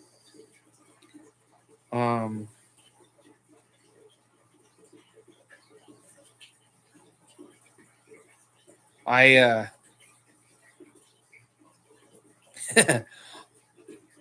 I uploaded, or I built an order at Moyles for all of the fur that I have that I'm sending to him on the next shipment. I still need one more fox, which I have an idea of where I'm going to get him. I just have to have my side by side needs fixed, and I got to pull some beavers from upstairs, but it's like almost $700 just in the tanning fees for everything that I'm sending in. So okay. I just want to make sure you're sure with that. You're sure about that. Like, I mean, I don't want to. Yeah, I can. I can send it in because right now I've got I'm sending 8 or 9 coyotes in. I've got it marked down that I'm going to send in 2 foxes because I have this fox, and then I'm pretty sure I'm going to catch another one on the upper end of my bobcat line. I had one over the summer that was going through that area. That's one of my spots that I had set up on a trail camera. I had a red fox going through there, and a spotted skunk. I want to catch that guy, but and then a couple beavers, a couple raccoons, a couple mink, and I've got like 7 badgers I'm sending in to get tanned. A couple more beavers, and so yeah. But we'll see. But yeah, it was like almost like $700 to send in all that stuff to get tanned. The great thing is that Moyles isn't that far from me. Like, I can literally drive there in like 25, or well, it takes about 45 minutes. About 45 minutes from my house is where Moyles is, where the tannery is, and they tan all the stuff. So, like, that's where the 2 otters, that coon, the coyote that was right here, it's over there now. Those all came from that beaver right there. Those all came from Moyles. And then I think, like I said, this is Jay's fox. So this is Trapper Jay.